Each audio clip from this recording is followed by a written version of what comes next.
Late night Louie edition of the Louie T Network podcast. NBA play-in tournament in full swing. Got a lot to talk about in particular with the NBA, so we'll knock that out first. Really, really good article written on the coaching journey this offseason or the job search journey for Bill Belichick and how he ultimately struck out and what the prevailing thought about Bill Belichick and his coaching future is around the league. I was fascinated. It was a great read. We're going to dive into that article, talk about why exactly Bill Belichick may never coach in the NFL again. I think he's going to get another job. I think he's going to get one more shot at it. But I tell you what, this article makes it it's a very convincing argument as to why he won't coach in the NFL again. So we'll talk about that. We'll really go through that article and I'll give you my opinion on everything that I read. And then we'll get into some of the other topics that exist. Second round quarterbacks are starting to heat up. I think we're going to have, at a bare minimum, two guys that are going to be very intriguing in the second round, possibly a third, depending on what happens with Michael Penix Jr. Look, we got a lot to discuss. You know what it is. You're locked in to the Louie T Network podcast that starts now.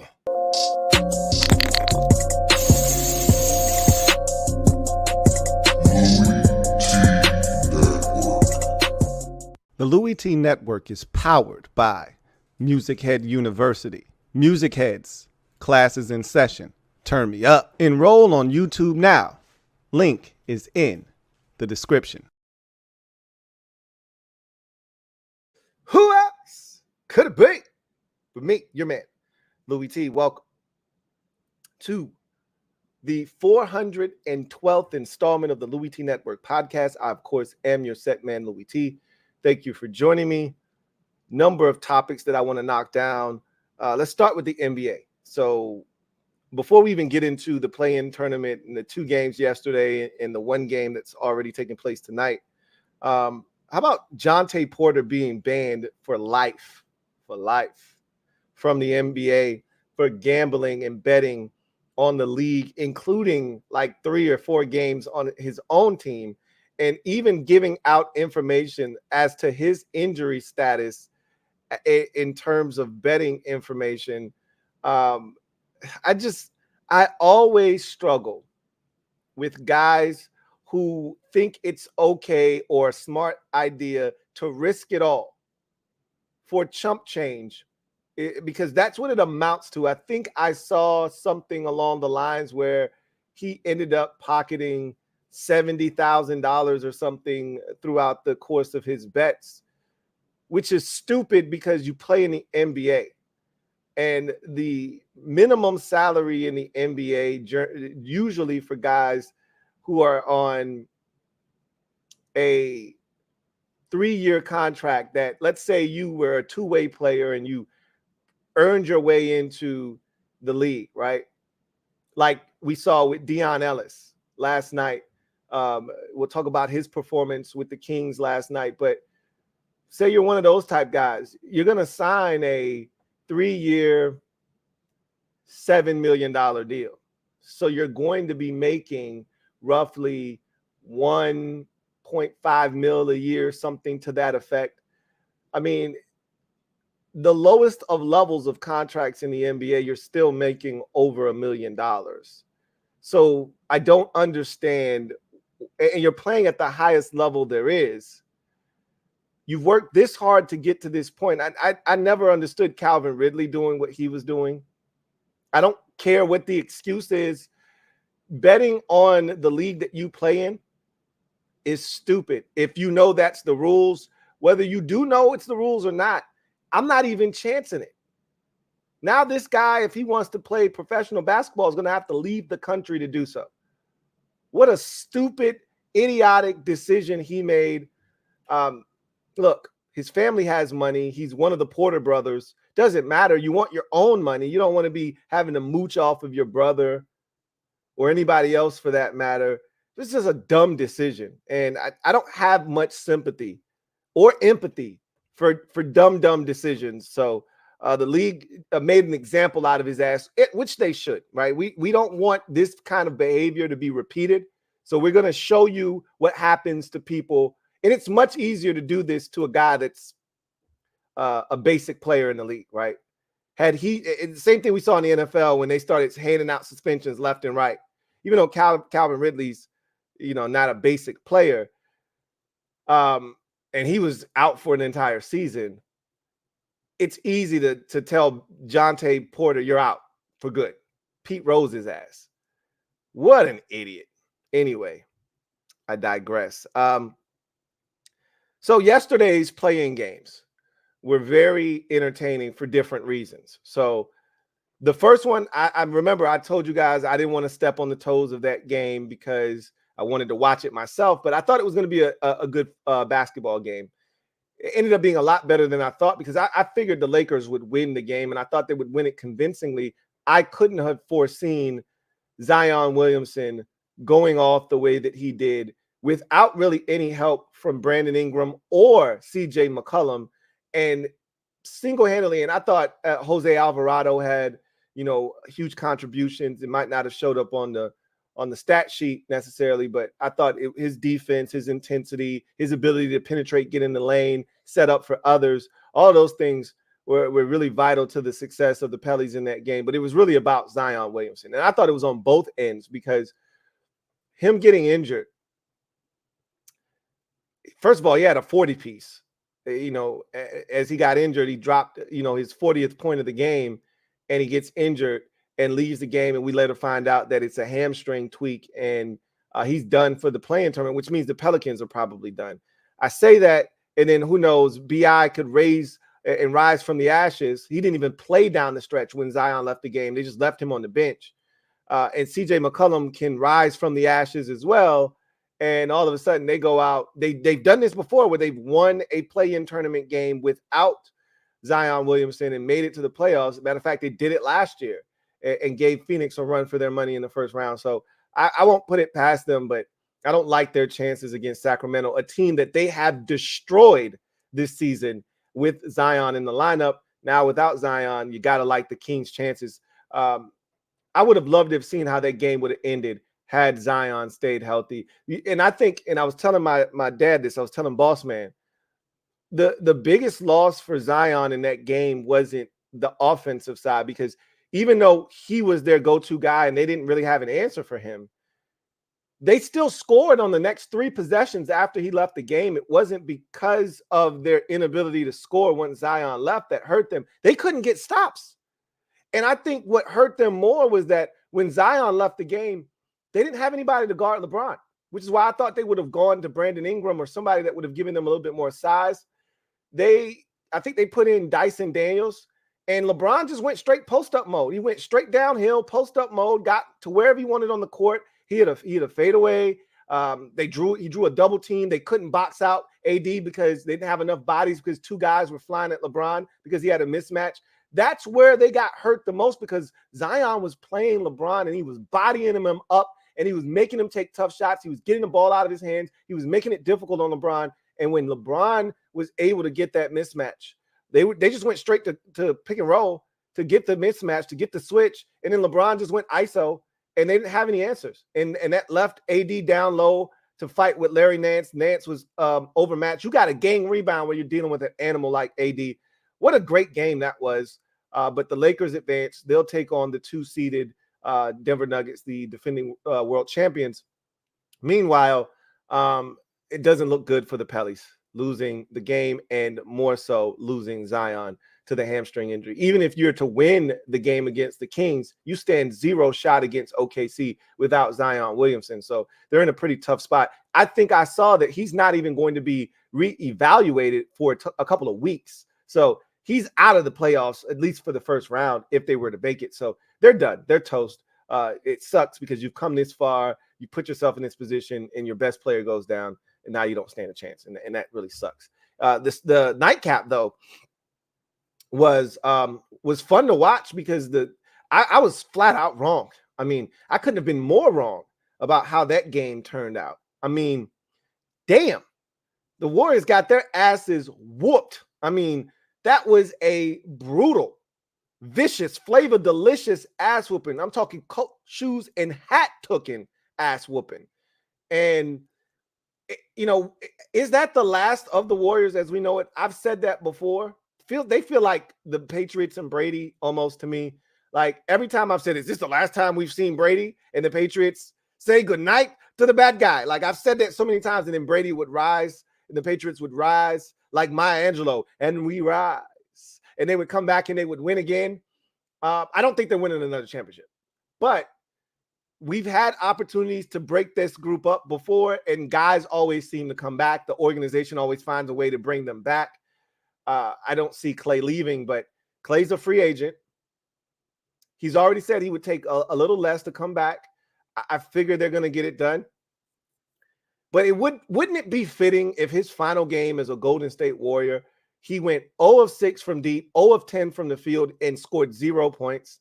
Because even though Klay has been a massive contributor to the success, and they don't have the success that they've had over this run without him, he's had too many of these games of late, too many of these types of performances where he hasn't held up his end of the bargain. And at this point, he's still a huge part of what they do, but could they survive without him? They'd have to replace his scoring. They'd have to replace his playmaking ability. But of the three guys, he's, to me, the least important.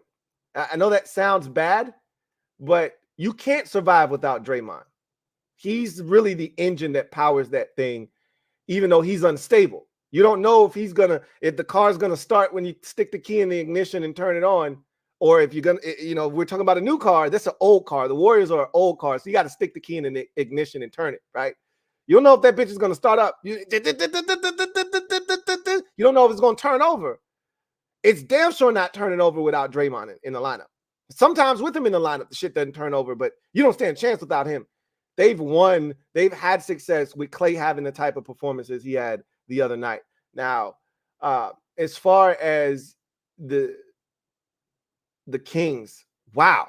I mean, what the hell was that? I didn't, first of all, I didn't think they were going to win the game. That's number one. So apologies to the Sacramento Kings, because I was very disrespectful. I acted as if they weren't even at home, nor were they even playing in the game. I treated them as if they were just showing up and it was a coronation for the Warriors to win and then go on to win again. They said, bro, that was real disrespectful. We going to show you better than we can tell you. And their starting lineup absolutely dominated the game. They had no bench players in double figures. But Keegan Murray went off, right? 8 threes, 8 of 13 from deep, 32 points. I love the postseason because you just don't know who's going to show up and show out. In that game, Keegan Murray is fully capable of doing what he did. Like, he's not like some unsung hero. The unsung hero was Deion Ellis, right? Now, if you're a Kings fan, you've probably been watching him do something similar to this on a much smaller scale, obviously. This is the biggest game of his life, and the guy starts, scores 15 points, goes 3 or 4 from deep. But that wasn't the thing that was the most impressive. 5 of 8 from the field. What was the most impressive for Deion Ellis for me, and this was my first time watching him play, so I didn't know what I was getting myself. It was the defense on Steph. It was the intensity with which he played. But the guy filled up the stat sheet. He had like 5 rebounds, 4 rebounds. He had like 5 assists, 4 assists. So it's one or the other. It's either 4 rebounds and 5 assists or 5 rebounds and 4 assists. He had 3 blocks. 3 blocks, and like 2 of them were on Steph Curry. And he had 3 steals. So this guy was everywhere. His activity was infectious. It was crazy. He was the X factor in that game. And then De'Aaron Fox does what he does. Sabonis does what he does. And everybody contributed, right? Harrison Barnes did what he does. And you look up and the entire starting 5 has 15 points or more, and they dominate the game. And they win going away. I did not see them winning. 1, 2, I did not see them winning so decisively that I decided to go take a bath. I didn't need to finish watching the fourth quarter. Like literally, I watched the first 2 minutes of the fourth quarter, and I went and took it back because I knew this game was over with. The Warriors were done. Stick a fork in them. They were so impressive. Let's see if they can duplicate that against a wounded Pelicans team that dominated them during the regular season. Was 5-0 against the Kings this regular season, and I think the average margin of victory in those games was like 26 points. Including 2 30-point plus ass whoopings in Sacramento. I think they beat them 3 times in Sacramento, including 2 30-plus point ass whoopings the Pellies put on them. Without Zion, that won't happen, but it doesn't mean they're going to win the game. But if they play the way that they just did against the Warriors, they've got a hell of a shot at moving on and taking on the Oklahoma City Thunder. And honestly, at this point, I'd rather see them take on the Thunder because they're healthier. I can't say they're healthy. They're missing a couple of their players, Herder and Malik Monk, but I'd rather see them go after it than the Pellies without Zion. They don't stand a chance. So that was yesterday. Today, another really good first game. I don't know what to expect from the second game with the Hawks and the Bulls, but everything that I thought it would be, it was 76ers and Heat, because as we know, the Heat, when the playoffs start, that whole Heat culture shit kicks up to another gear, and all of a sudden guys start playing out of their minds and making shots and sharing the basketball, and you just don't know who's going to step up. Like for a minute there, I was like, I don't know this Jokic guy, but he looks like he's about to be a problem. He only took 2 shots though, but he 5 of 5 points. But then I was looking at DeLon Wright. I'm like, is DeLon Wright about to be the X factor tonight? He was knocking down threes and shit. I'm like, here we go with this Heat culture shit, right? 76ers could not take care of the basketball. And the thing that I loved in both days of the playoffs thus far, or the play-in tournament, is I love playoff basketball. It's one of my favorite things to consume because of the nature of a series. I love series in sports because you see adjustments, you see the back and forth, and then it gets ugly, right? After you see a team 2 or 3 times, it gets chippy. You're getting tired of seeing the same team over and over again. And now it's a little bit of bad blood. I know as a fan watching a series, I don't have disdain for that team until we start playing them. And then all of a sudden their role players start making. I remember a couple of years ago hating Nas Reed. I was like, yo, bitch ass. I was pissed off. Nas Reed was kicking our ass. And you start getting pissed off at guys, role players on the other team, because it's a series. And that's what happens, right? Like last year, Rui Hachimura, I wanted to punch him in his face because he wouldn't miss, right? That's what the playoffs is all about, and physicality. I love the fact that they swallow the whistle in the postseason, because guys like SGA, who gets 80 free throws a game, Joel Embiid, who shoots 82 free throws a game, that shit's not happening in the playoffs. Don't look to the officials. Don't keep crying. You're not going to get those calls. You got to actually get fouled to go to the stripe. And I want to see how OKC deals with that physicality, because it's a different level, and they had never experienced it before. But to watch this game, to see the level of physicality, to see a lot of the calls that normally get made in the regular season that didn't get made, was fun to watch. The Sixers turned it over, couldn't make any shots in the first half. I love the defense that the Heat were playing. Jimmy Butler was Hemi Butler until he injured his knee. He was all in the passing lanes. He was taking the ball away. It was great team defense. The zone had them baffled, but they made adjustments in the second half. And like Nicholas Batum said, he told Buddy Hield, hey, we got to shoot. I think a lot of the issues that they had in the first half is they kept trying to feed Joel, and the Heat were doing such a great job of either denying him the ball, or when he got it, swarming him. Jimmy stole it from him from behind one time when he was dribbling, didn't see him. They were doing things to disrupt everything. They were very active in the pass lanes, getting their hands on the basketball. It was so much fun to watch them play defense in that first half.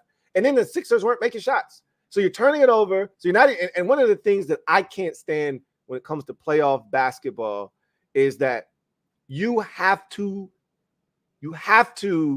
take care of the basketball. Every possession has to be cherished, because Every possession matters. Unlike the regular season where you can run up and down, turn it over 3-4 times in a row. Nobody cares if the regular season. Playoff basketball, that one game, that little stretch of you turn it over 4 or 5 times in 7 possessions, that could be the difference between you winning that game and ultimately winning the series or losing that game and losing the series. It's so important. One possession could be the difference between you winning a game and losing a game. And it felt like in the first half, the Sixers weren't valuing the basketball or the possession of it. Very sloppy with the handles, great defensive pressure, and great rotations, activity by the Heat. But the 76ers were making it way too easy on them, and they weren't making shots. And they built that lead. But you know what was the turning point in the game? I know this sounds crazy, but if you watched, you understand it. They do these promos at these games. If you've ever been to an NBA game, they usually do like promos. And one of the promos for the 76ers apparently is if a player misses 2 free throws at a certain time of the game, I'm guessing it's the third quarter. I don't know. It may switch up, but clearly the fans knew it. Or if at any point a player misses 2 free throws, they get free chicken. I'm assuming from Chick-fil-A because I saw an Eat More Chicken sign in the stands. But it was, I want to say it was Caleb Martin that went to the free throw line and he missed the first one. And the crowd just, there's this crescendo. They're building. They're hoping he misses the second free throw because it's free chicken. And he misses the second free throw and they go nuts. And then Batum hits a 3. And then the game, they were down 11 at that point. Okay. They were down 11 at that point when the free chicken promo hit. He misses both. The crowd goes nuts. Batum hits a 3. They cut it to 8. They get a steal. They cut it to 6. And just like that, they call timeout, do the Heat. But the game was never the same after that. Batum goes berserk, all right? And the crowd was booing Tobias Harris. They were going nuts. And all of a sudden, the Sixers were back in the game. And after that, it felt like the turning point. And then it was kind of a seesaw affair. Nicholas Batum was clearly, and this is why I love playoff basketball, because you just don't know who's going to end up being the unsung hero, right? Nicholas Batum knocks down 6 threes, scores 20 points. The guy averaged 5 points a game this season. And I'm going to tell my dad this because my boss man is a 76ers fan. So we were talking on the phone. I called him at halftime. I said, are y'all going to stop turning the ball over or what? And he's like, man, that zone got us Basley. So I said, you think you're going to win the game? I thought they were going to win the game. Even when they were down 13, I thought they were going to win the game because they're the better team, and Jimmy Butler hurt himself. And once I saw the knee was hurt, I was like, he can't be the same Jimmy Butler. That's going to affect them. But he said, I'll know after the third quarter. I'll know. So I said, I'll call you back after the third quarter. You tell me what you think. Clearly, they had made a run. They'd cut into the lead. They were only down like 3 or 5 at the end of 3. Called him back. He's like, yeah, we're going to win the game. He said, if not for Batum, we'd be getting blown out right now. And he's right. And that's that unsung hero nature of the postseason. I thought a lot of guys stepped up. I'm going to tell Boss this, but Joel doesn't look right. Obviously, that knee is still bothering him. And I don't know if it was a fatigue thing because he's not in, the kind of playing shape that he needs to be because he's been out for so long and he just got back not too long ago, or if the knee is still bothering him, but he's gutting it out because it's gut check time, it's go time, it's playoff time. But if Joel can get back to some level of Joel, this is the best team he's had around him in his career, I think. I think they did a really good job of surrounding him with role players. Instead of trying to go all in with an aging veteran like James Harden, who ain't worth a damn thing in the postseason, they surrounded him with a bunch of dudes that can get it done. Like Buddy Hield is capable of doing what Nicholas Batum did tonight, and that's knocking down 6-7 threes in a game. I think the biggest contributor that nobody really talking about is Kelly Oubre. His length, he's everything that Ben Simmons was supposed to be, except he's not afraid to shoot the ball. And he can make free throws, right? Like they threw him a ball 4 feet from the basket, and he actually shot it. Hey, what a novel concept. He's everything that Ben Simmons was for them, except he's not a ball handler like Simmons was and a distributor, but he can score, he can defend, he's got length, he's everything they need him to be. And they're going to need Tobias Harris to play better. I mean, he was awful in this game. The crowd was on him. I need him to get his shit together. But when you look at what they are, even Paul Reed came off the bench and gave them quality minutes. In the first half when they were struggling, Paul Reed came in and gave them a couple of good buckets. He came in that stretch where Joel sat down for a brief second. In the second half, I think it was early stages of the fourth when Joel sat down. He caught an alley-oop. I thought he rebounded well. I thought Paul Reed gave them a spark off the bench. And then they brought in Campaign, right? He knocks down a three, brings energy, right? I think this is a really good group that they've got around Joel. If he can get his act together from a health standpoint and a endurance standpoint, they got a shot. Like, I think they can beat the Knicks.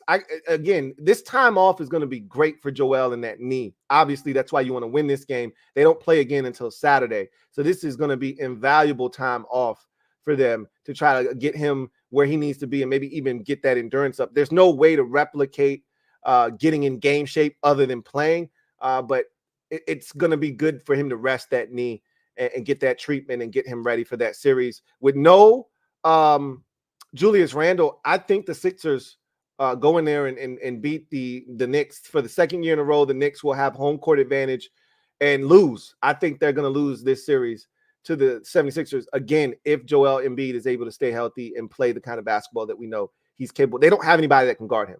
I mean, Hartenstein is going to give it a go, but I just think that the Sixers have too much, right? So we'll see what happens. Big win for the Sixers, and I'm looking forward to seeing if they can navigate the East and end up meeting with the Celtics, because I think they're the only team that can beat the Celtics in the East, if we're being honest with one another. Hawks are down 9 right now to the Bulls. We'll see. Trey Young has never lost a play-in game in his career, so I won't count him out. The Hawks have had some crazy games this season where they've come back and won shootouts. They're very capable with him and DeJounte Murray. We never know, with Bogey also on that roster and Hunter, they can get hot real quick, start knocking down threes. No lead is safe when you're playing a team capable of shooting the way that the Hawks can shoot the basketball when they get in rhythm. So we'll see what happens, but my money's on the Chicago Bulls in this game. No 10 seed has ever made the playoffs in this play-in tournament thus far. So I don't think the Hawks are going to be the first either, but we'll see what happens there. So sorry for going off on that long diatribe of the NBA, but as you can tell, I love postseason basketball. And this is a precursor to postseason. This is essentially an extension of postseason basketball. I love this play-in tournament, by the way. I wasn't sure how it was going to work out when they first introduced it, but anything that feels like a Game 7, sign me up, right? Like, who doesn't want Game 7 in concentrated form without having to go through the first 6 games of the series to get to the Game 7? Like, that's what these play-in games feel like, because somebody's getting eliminated, right? In that 9-10 game, somebody's going home. Their season's done. And in the 7-8 game, you don't want to have to play another game, right? So these feel really good. Anyway, I digress.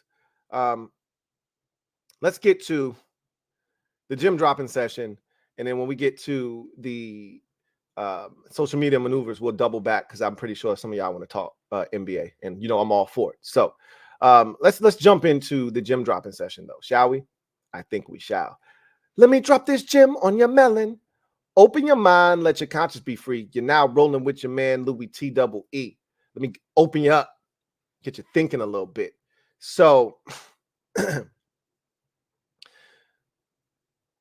I read an awesome article today. And if you remember, this article was written by Don Van Natta Jr. and Seth Wickersham. Anytime you see those two in conjunction writing an article, know that you need to set aside roughly 10 to 15 minutes to read this entire thing, because this is not going to be your standard 5 to 7 minute read, a quick little, hey, let me just skim through this thing. No. This is investigative journalism, what you're about to get. They're going to write a piece. That's what we call these, a piece.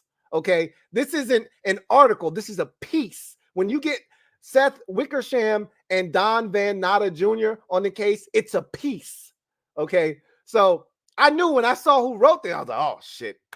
Let me saddle up and go get me a beverage, a refreshment, and let me sit down and hunker down because this is gonna be a while, right? Grab a Snickers. But it was worth it. So this article that they wrote was essentially talking about the Bill Belichick dilemma and how he was, quote unquote, voted off the island this coaching cycle and didn't get a job. And there were some who were just baffled as to how the GOAT of the coaching profession could be out of work. I assumed that he'd get a job, but it didn't shock me when he didn't. The thing that shocked me was he didn't get the Atlanta job. But other teams not wanting to deal with Bill Belichick didn't shock me at all. You know, I thought he would get a job, but I'm more shocked that Mike Vrabel wasn't even close to getting a job. I'm more shocked by that than I am Bill Belichick being turned down because he's old. 2, the Patriot way. 3, let's get into the article because the article is really going to answer a lot of those things. So again, do yourself a favor. If you haven't read the article, I'm going to go through it right now, but I'm not going to go through it with a fine-tooth comb. I'm really going through it from the lens of each team that turned him down this offseason, essentially, because that was the best part of the article to me, right? And each team had their reasons, which I'm fascinated by, right? I'm always fascinated by these things. So let's go through the Bill Belichick dilemma, as I call it, and why he may never coach in the NFL again, right? Which would be an epic turn of events because the man is literally like 10 or 11 wins away from setting the NFL record for most wins in a career behind Don Shula. And if he were to never coach again, to come that far, get that close and not get the record, what a soul crusher that is. Because that's what he wants, that record. He wants it. Because that's the only thing stopping him from being recognized universally as the greatest coach in NFL history is he doesn't have the most wins. You can't say got the most Super Bowl rings. He had the biggest dynasty we've ever seen in the league. The only thing he doesn't have other than the wins title is he doesn't have a prolific coaching tree. So if we talk about impact and the tentacles that extend from a great coach and his staff, he doesn't have that. But he doesn't give a shit about that legacy. I mean, he even said it in the article. The reason that, like, flat out, Arthur Blank asked him, and then we're going to get to this what I want to talk about. I know this is what I do, right? Get excited. I start going off on tangents, but I'll just say this. Arthur Blank flat out asked him point blank range, why don't you have successful coaches that go elsewhere? Because one of the knocks on him, and we're going to get to that in this story, is that he doesn't build a program that's sustainable once he's gone, right? Like if Bill Belichick comes in and coaches for 2 years, gets the record and leaves, who's taking over? Because all of the guys underneath him that he's going to bring to your city to coach your team, all of them have gotten head coaching opportunities and all of them suck ass. And he said point blank range. And I don't know how I would feel about this if I was one of those guys. It's true, but that's a harsh truth. And maybe Bill's told them this shit to their face. I don't know. But he said they're more so. He said they're better off being soldiers than they are generals. Damn. Chitlin circuit. Anyway, let's go through the list of teams that turned Bill Belichick down this offseason. So you got to start at the top with the Atlanta Falcons. And we'll start with them, and then we'll leave them like the article did, and then we'll circle back and clean it up. So the assumption was the Falcons were going to be his destination this year. It felt like the tea leaves were pointing towards, after reading them, towards the Atlanta Falcons. They had an initial meeting with Bill Belichick on Arthur Blank's yacht. It went very well. The article states that Blank left that meeting thinking he's got his guy. And then he went back and deliberated with his team. But he also did something that Belichick ultimately did as well to Arthur Blank, which was they vetted each other by touching bases with outside sources to see what the other was like. And it was that process that led Arthur Blank to kind of do a 180 on Bill Belichick. Put a pin in that. We'll come back. As we go down the list, though, there was a second meeting with the Atlanta Falcons, and that's where we'll pick back up. But let's put a pin in that for now. You go to the Philadelphia Eagles. So we've heard over the last couple of days that if Belichick were to get back into coaching, there's three teams that he'll be very, very interested in. The Philadelphia Eagles, the New York Giants, and the Dallas Cowboys. All of those teams are in the NFC East. He has history in the NFC East. And he's made it abundantly clear that he wants to coach in the Northeast, if at all possible. He does not want to go out west because the staff that he's going to assemble, and we know all the names, right? Josh McDaniels and Matt Patricia and all of those guys all live on the East Coast, and he doesn't want to uproot their families, right? So he wants to stay as close to the Northeast where everybody lives, because everybody pretty much has a established situation in New England, right? In that Boston, Massachusetts area, because they were there for so long.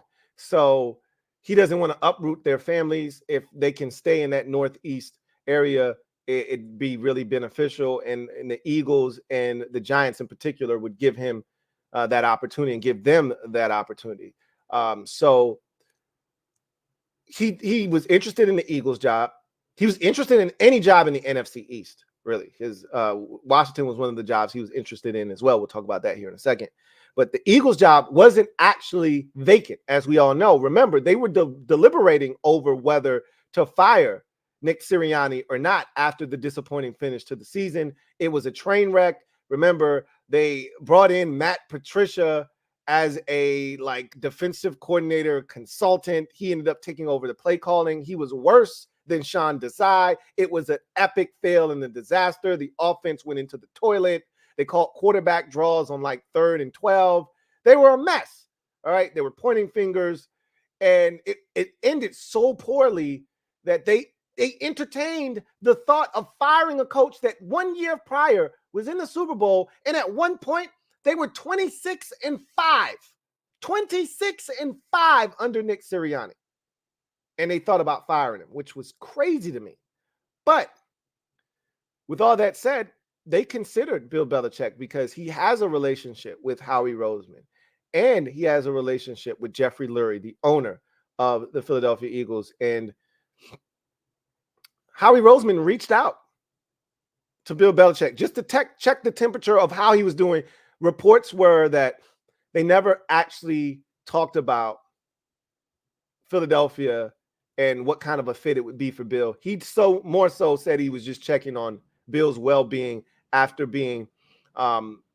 parting ways with the Patriots and seeing how things were going for him in the aftermath of that. I don't believe that one bit. I do think they, kind of tested the water, so to speak. But the Eagles had their reasoning for not going with Bill Belichick. And it's a recurring theme that you're going to hear throughout this article, which was, in order to bring in Bill Belichick, and there's so many layers to Bill Belichick that I just find so fascinating. And one of those layers is if you bring in Bill Belichick, and Belichick said that at the end of his Patriots run, he came to a realization that he knew he needed to reinvent the way that he was doing things, and that the whole coach-centric model that he really adopted from Bill Walsh. He read Bill Walsh's book. And in that book, Bill Walsh talked about how GMs are snuggled up next to the owner in the box, and they're pointing fingers and they're blaming the head coach for everything. And they're good for nothing, essentially. They're backstabbers. And we see that all the time with GMs, right? Because they're the ones that have the most access to the owner. So that helped Bill Belichick shape what he ultimately became, which was a coach-centric head coach in the league, which is one of those guys that kind of had control over everything in the front office, oversaw the roster, decided who should get money, obviously the coaching staff, and just the overall environment created in the building. And so he knew that he needed to modify that after how things ended so poorly in New England. And he was prepared to give way and relinquish power to a GM. Like, he was like, hey, I just want to coach, is one of the quotes from the article from Bill Belichick. I just want to coach, is what he told someone.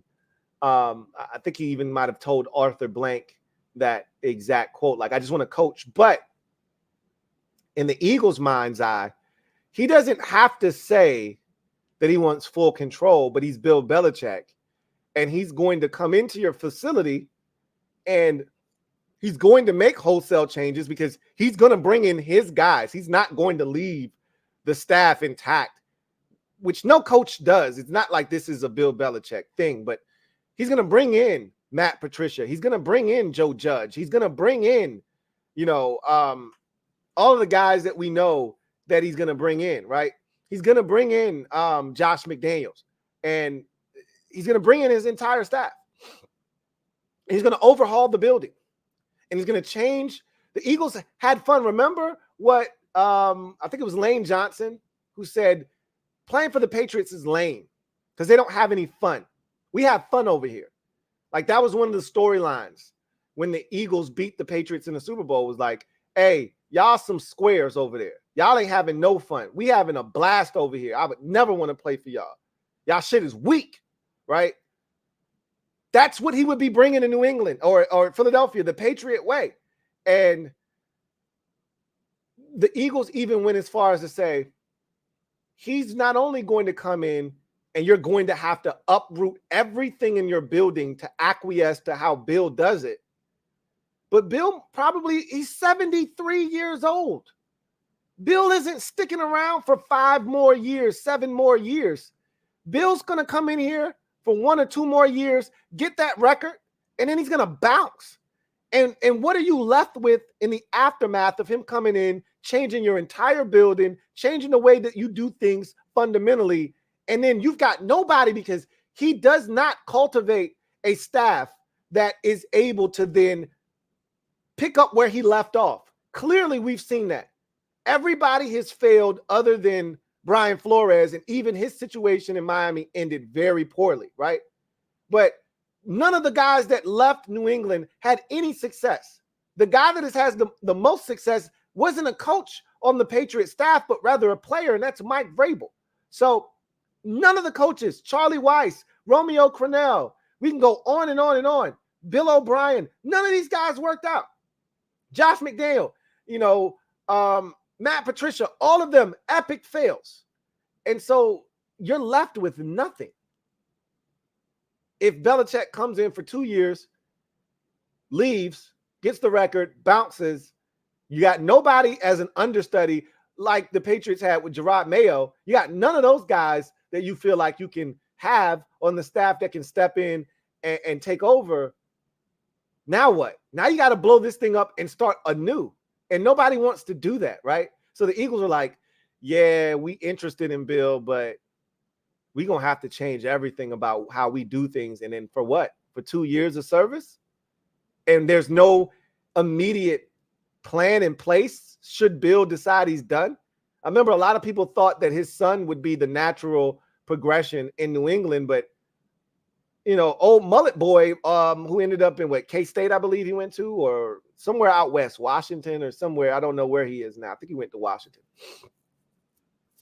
Who knows what Steve Belichick is all about, Anyway, so the Eagles were like, nah, we're going to stick with Nick Sirianni. We good, man. We kicked that can a little bit, but we good. So then it was the Dallas Cowboys. And apparently Jerry Jones and Bill Belichick have a great relationship. And I didn't realize just how strained the relationship between Bill Belichick and the Krafts had become. Jonathan Kraft, the son, and of course, El Capitan, Robert Kraft. I didn't realize how strained the relationship had become. Robert Kraft wanted to fire Bill Belichick after 2022, and it was his son, Jonathan, that convinced him to keep Belichick on for one more additional year. So we're gonna tap into that Kraft Belichick relationship a little bit later on, but apparently Robert Kraft can't stand Jerry Jones. They're like at the opposite ends of the owner spectrum. They're adversaries, and they're the two most powerful owners in the league.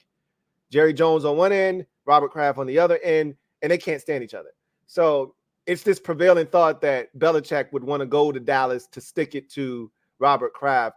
And what better way to do it than to go to the guy that you can't stand the most and help him win, right? But in doing that, Jerry Jones is one that doesn't, we know Jerry to be a guy that doesn't like a coach that's going to tell him what to do, or a guy that he can't control like a puppet.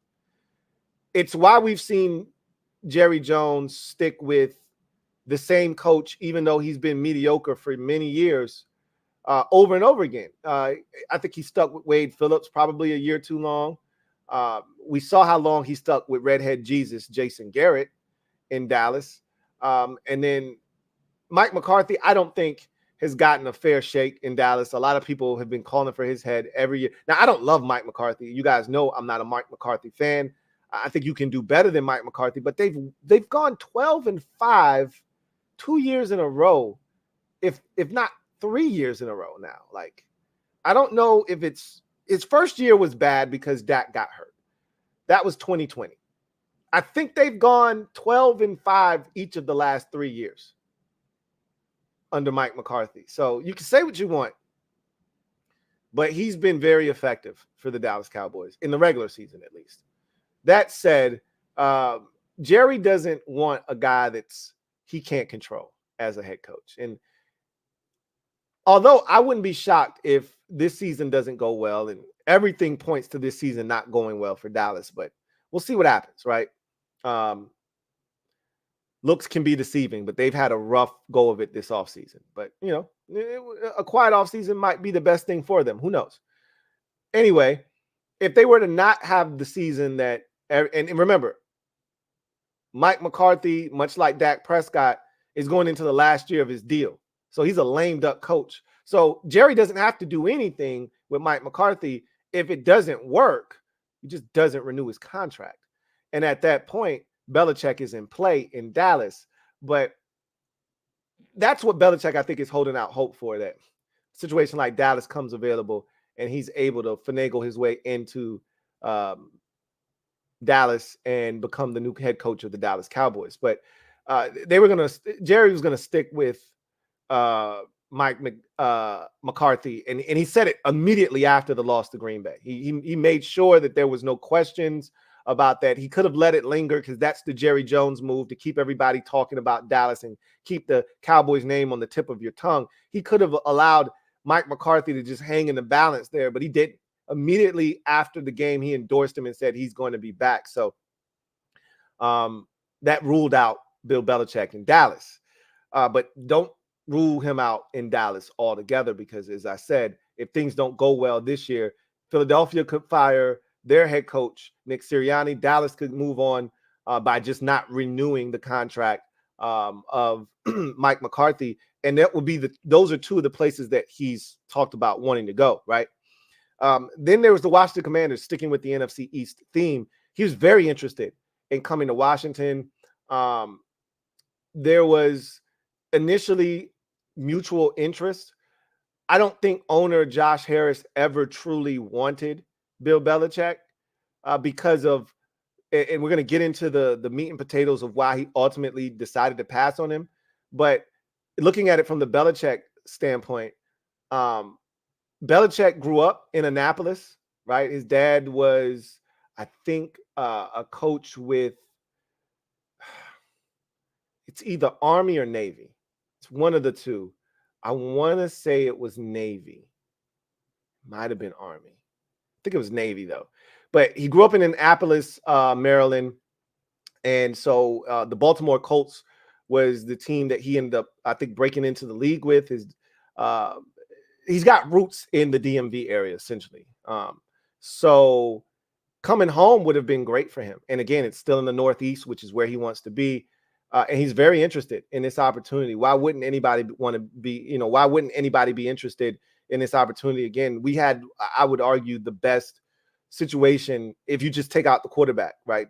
With the Chargers having Justin Herbert, their situation was better. But from a cap standpoint, from a draft capital standpoint, from a blank slate standpoint, with an ownership group that was brand new and open to all possibilities, I don't think there was a better opportunity this offseason than Washington. But he was interested, and Magic Johnson, of all people, was lobbying for Bill Belichick to get the job here in Washington. And if it were up to Magic Johnson, and this is what happens when game recognized game. Magic's a winner. Everything he touches usually turns into a winner. And all he knows is that Bill Belichick wins. That's all Magic knows. And so Magic was like, forget about the last few years without Brady. I just know Belichick is a winner. I want that guy on my team. And I'm glad Josh Harris came in with an open-minded approach. He didn't just shoot down the idea of Belichick, but we were all, as Commanders fans, saying, hey, we good on Belichick, man. Don't bring his ass here, right? But Harris said, I want to do things much like I'm doing them in the NBA currently with the 76ers and the New Jersey Devils in the NHL. And that is put together a strong front office where the GM is kind of spearheading everything. And then the GM will fill out his cabinet. And then you go from there, you pick the head coach, and it's driven by the front office. It's driven by the GM and having smart guys around the GM. And then you have a coach that works in tandem with the GM, not a coach-centric approach. And getting Belichick, and Harris talked to owners around the league to get a sense of what you would be getting yourself into if you decided to go with Bill Belichick. And off of those conversations, it was determined that if I bring this guy in here, he's going to want control, whether he says he doesn't want it or not. He's 73 years old. He's had control for pretty much his entire career. That's not just going to change overnight. And what I want to build and what his idea of having a strong organization looks like are two different things.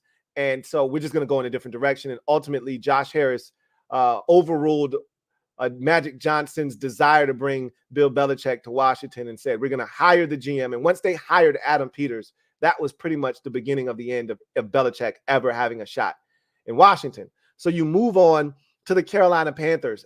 I don't think he would have ever considered going to Carolina. But look, if he was looking to just break the record, it might have taken a lot longer than 2 years in Carolina, depending on how they, turn things around. But it's on the East Coast. It's not the Northeast necessarily, but it's on the East Coast. It's east enough. It's north enough. I would think Carolina would be considered south, but that's nor here nor there. Bottom line is, I don't think the Panthers would have been his cup of tea, right? But the Panthers just went ahead and so the reason that he wouldn't have worked, and I found this fascinating because, boy, Panthers fans are delusional about their owner. I swear that they are, man, I feel so, and I've said this a bunch of times, I feel so bad for Panthers fans because they have no idea how deep they're into this. They're in some deep doo-doo and they don't even know it. Some of them do and choose to bury their head in the sand and not acknowledge the elephant in the room. But David Tepper is he's going to be a horrendous owner for them. But according to the article, Belichick would not work because in Carolina, David Tepper likes to use analytics to criticize his head coaches and offensive play callers' decision-making. Let me repeat that. David Tepper likes to use analytics to criticize his head coach and offensive coordinators' decisions. He would not be able to do that with Bill Belichick. Similar to Dallas with Jerry Jones and how he likes to hire guys that he can push around that are peons. They essentially hired Dave Canales. And I said this in a moment because Dave Canales wasn't getting a job anywhere else as a head coach. Everybody looked at the job he did in Tampa Bay and felt like he did a very commendable and respectable job breathing life into the career of Baker Mayfield. What he did in Tampa last year was extraordinary, and he deserves credit. My thing is always do it again, just like Bobby Slowick in Houston. Do it again. That was really neat what you did with CJ Stroud. I think you did a hell of a job. Do it again, right? I said the same thing about Ben Johnson after the success they had the year before last. I said, do it again. And then he did it again. So I was ready to jump on board, right? So Dave Canales got the job because, one, they were impressed with what he did with Baker Mayfield, and they're hoping he can do the same thing for Bryce Young. And I'm not saying that Dave Canales won't go in there. I listened to Dave Canales talk about the first thing that they're going to do with Bryce Young, and it was a very intelligent conversation, and I like him a lot, and I hope he's successful. I'm rooting for him. But he was brought in because he can be controlled and manipulated, and he doesn't carry any weight. His name doesn't hold any weight. He's Dave Canales. So if the owner wants to boss him around and tell him what he can or can't do and be overly involved to the point where he's meddlesome, he can do that. You can't do that shit with Bill Belichick. So Belichick was out in Carolina. Not that I don't think he was ever wanting to be in, but that wasn't going to work. Not with a meddlesome owner like David Tepper. So then it's the Chargers. The Chargers were immediately ruled out. They weren't interested in Belichick anyway because they were always fixated on bringing Harbaugh to the Chargers. But Belichick had already ruled out anything on the left coast. He does not want to travel across the country. His family, everybody that he wants to hire, their families are all on the East Coast, as I mentioned at the top of this segment. And so he wasn't looking to go out west. So the Chargers were never in play, and they were never really truly interested. They were always locked in on the guy that they ultimately hired in Jim Harbaugh. So then you go to the Vegas Raiders. Kind of the same premise applies. He didn't want to go west. However, they were jaded with the idea of bringing in Bill Belichick because of what just happened with their GM and their head coach that they fired during the season. Dave Ziegler, massive fail as the GM, and obviously Josh McDaniel, major fail as the head coach. And if you hire Bill Belichick, guess who he's bringing to town with him? I mean, how awkward would that be, right? You hire Belichick, and the first thing he wants to do is bring Josh McDaniels on as his offensive coordinator. And the Raiders are like, no, you can't do that. He can't come back here. He's not allowed. Like Devontae Adams would be like, bro, I need to be traded ASAP, right? And they already had a dilemma on their hands. Max Crosby pretty much put the gauntlet out there on those boys. Like, look, either you hire AP or I'm out. Your choice. Ball's in your court. They didn't have a choice. He put the gun to their head, and they made the right decision. So Belichick was never really in play with the Vegas Raiders for obvious reasons. And then the Tennessee Titans. I thought that Belichick could be in play there, but they had just gotten out of a relationship with a guy that was mentored essentially by Bill Belichick. So they were somewhat dealing with PTSD from that situation, and they wanted no parts of another Belichickian-like regime. Part of the reason things fell out of favor in Tennessee is because Mike Vrabel wanted more control. Remember, he got the last GM fired. Remember that? Okay. Now, I didn't blame him for being upset at the moves that the previous GM had made, including trading A.J. Brown away. And then A.J., coincidentally enough, A.J. scorches them in a regular season game, and they fire him immediately after that game. But that's nor here nor there. The bottom line is Mike Vrabel was looking for more power in Tennessee. And when they hired Rand Carthen, that kind of went sideways. because Carthen was now in control. He was the new guy in charge. And Carthen wasn't going to be bullied by Mike Vrabel. And we all know when you get a new GM, if he didn't hire that coach, you're on a short leash because I inherited you and we may not mesh and gel well together. And if I'm going to fail as a GM, I'm failing with my guy, not you. So that happened pretty quickly because we didn't expect Mike Vrabel to get fired. We really didn't. And they weren't going to go with Belichick because they just hired Rand Carthen. They have him in charge. And again, Belichick says, I just want to coach. But everybody's looking at Belichick like this. We don't believe you. We need more people. You just want to coach. Yeah, you're a hoot, Belichick. You just want to coach. Stop. You're going to come in here and you're going to change everything. Speaking of everything and changing everything, let's go back to the Atlanta Falcons. So after that first interview, Belichick thought it went well. He thought he was going to get the job. Arthur Blank thought he had his man. Everybody was feeling good. Great vibes all the way around. And then he went back and he talked to his lieutenants, Terry Fontenot, who is the general manager, Rich McKay, who is Arthur Blank's right-hand man and team president. He talked to, I think it was one more individual that's in that front office, and none of them were excited about working with Bill Belichick. So that was the first roadblock. Then Arthur Blank picked up the phone and he called Robert Kraft, who he considers his best friend amongst the NFL owners. So he hit up Robert Kraft, and in some way, shape, or form, Robert Kraft told him, you can't trust Bill Belichick. And it was that conversation that he had with Robert Kraft. And Kraft and his party and his team deny that Kraft did anything to sabotage Bill Belichick's opportunity to coach.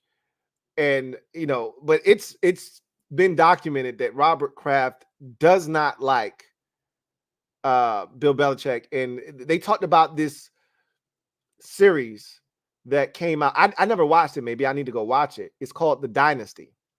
It's on Apple TV. Apparently, it's like a 6-part series or whatever, chronicling the dynasty that was the New England Patriots from the early 2000s all the way to about roughly 2018 or so. And the 6 rings or 7? No, 6 rings. Brady has 7 because he went and won with Tampa. So the 6 rings that they won over that 18-19 year span. But a lot of people feel like, sort of like The Last Dance was an ode to Michael Jordan, but he kind of shitted on guys like Scottie Pippen and some of the others. A lot of people that were connected to it felt like it was Robert Kraft's opportunity to shit on Bill Belichick and kind of talk about why things deteriorated and why Brady was no longer there. And instead of focusing in on the dynasty and the players and how they were able to overcome obstacles and win, and it focused in a lot on Belichick's shortcomings and why things were kind of dissipating in New England. And Kraft kind of said he didn't like the tenor and the nature of the documentary, but that's kind of bogus because his production company was the ones that filmed it, shot it, cut it up, and put it out. So if he had any objections to anything in it, he could have stopped and said, don't put that in there. And he didn't. And he claims he didn't have any creative control, which is bullshit again. If your production company is handling all of this, you had all the creative control. I think that was his way to respond to the backlash that came from it, because ex-players, coaches, and others felt some type of way about the documentary. And I think he read the room after seeing the response to it. And that's when he kind of said, hey, I didn't have anything to do with it. Lies. But in any event, they don't have a great relationship at all. And so when Kraft got the phone call from Arthur Blank asking him, what do you think about Belichick? I'm thinking about hiring him. He was like, bro, you can do whatever you want to do, but I'm just telling you, you can't trust Bill. And apparently Arthur Blank is big on a family environment, right? He likes to cultivate family environments. And Robert Kraft told Arthur Blank also, in addition to you can't trust him. So if I'm thinking somebody tells me you can't trust this guy, he's untrustworthy. And I just talked to Belichick and I asked him, do you want full control? And he says, nah, I just want to coach. And now I've got your owner for over 2 decades telling me you can't trust him. The first thing I'm thinking is you just lied to me. Because if I give you the job, now I lose all power and control unless I want to fire you and still pay you, which I don't. And then the article went on to say that Arthur Blank hates going through coaching searches. It's his least favorite thing to do, which is why the Falcons sometimes maybe holds on to coaches a year or two, maybe longer than they should, because he hates going through this process. So if he hires Bill Belichick, he's not going to just fire Bill Belichick. That's not his MO. That's not the way he goes about his business. So he, after taking in that information, and then Kraft, I think this was the cherry on top. He says, you're not going to have any warm conversations with Bill Belichick. And he said, you're the type of person, and you're speaking to Arthur Blank, you're the type of guy that wants to have this family environment. You want to have warm conversations, warm embrace. You want everybody to be on the same page. Another thing that was really brought to the forefront is that Arthur Blank doesn't like confrontation. And he doesn't like for it to be any discrepancy between ownership, the front office, and the coaching staff. He wants everybody on one accord, which is how everybody would want a situation. You want everybody to be on the same page. But Belichick is often standoffish. There aren't a bunch of warm and fuzzy conversations. He's like, you're never going to get that. That's not who he is. So if you're looking for this family environment, he's not cultivating that. He's going to make it so it's an uncomfortable work environment. Everybody's walking on eggshells, and you're going to have to adapt and adjust to how he does things instead of him coming in and adapting and adjusting to how you guys do things. And then I think it started to click for Arthur Blank, because the next meeting, Blank brought in all of his lieutenants, Rich McKay, his right-hand man, team president, Terry Fontenot, the GM. One more guy was in there, and I want to guess that that's the assistant GM or some other guy with a nice fancy title in the front office. And they all sat down in the meeting with Belichick, and they fired away. And Belichick, one, was not very comfortable with Rich McKay. He doesn't like him, doesn't really want to work with him. Well, that's the owner's, that's Arthur Blank's right-hand man. I'm not getting rid of my guy for you. So you can bring in Jack Easterby, who was an abject disaster in Houston. Like, part of the Deshaun Watson fallout was because of Jack Easterby, right? So that's the guy you want to bring in here and replace my right-hand man, Rich McKay, with? Yeah, right. So Belichick asked the Falcons, why don't you guys, so this was a sign of things that might have been to come. Belichick asked them, why don't you guys do roster bonus incentives for the players? He noticed that the Falcons don't have roster bonus incentives. He says, having those incentives in the offseason as roster bonuses ensures that players show up for the off-season activities. It's how you get guys to come in here when they don't have to. And the Falcons, their response was, that's not how we do it here. That's never been how we do it. And that's not how we do it. And Belichick was like, in his mind, he's like, that's stupid. Like, you're missing out on an opportunity to make sure that the players show up in the offseason so you can lay eyes on them, have them be in the facility, and kind of, you build camaraderie, but it's less about building camaraderie and just being able to have control over the situation. Because remember, it's voluntary. They don't have to be there. So if you incentivize them by giving them a bonus for showing up, they're going to show up, because all you got to do is follow the money. And so Belichick already agreed and was at odds with them over something like that. What do you think is coming if you hire him, right? So upon that second meeting, Belichick thought it went well. Like, he walked away thinking, I got this shit in the bag. I'm about to be the new head coach of the Atlanta Falcons. Meanwhile, Arthur Blank goes back. He polls the 3 lieutenants and has them write down their top 3 candidates. And Raheem Morris was number 1 on all of their lists.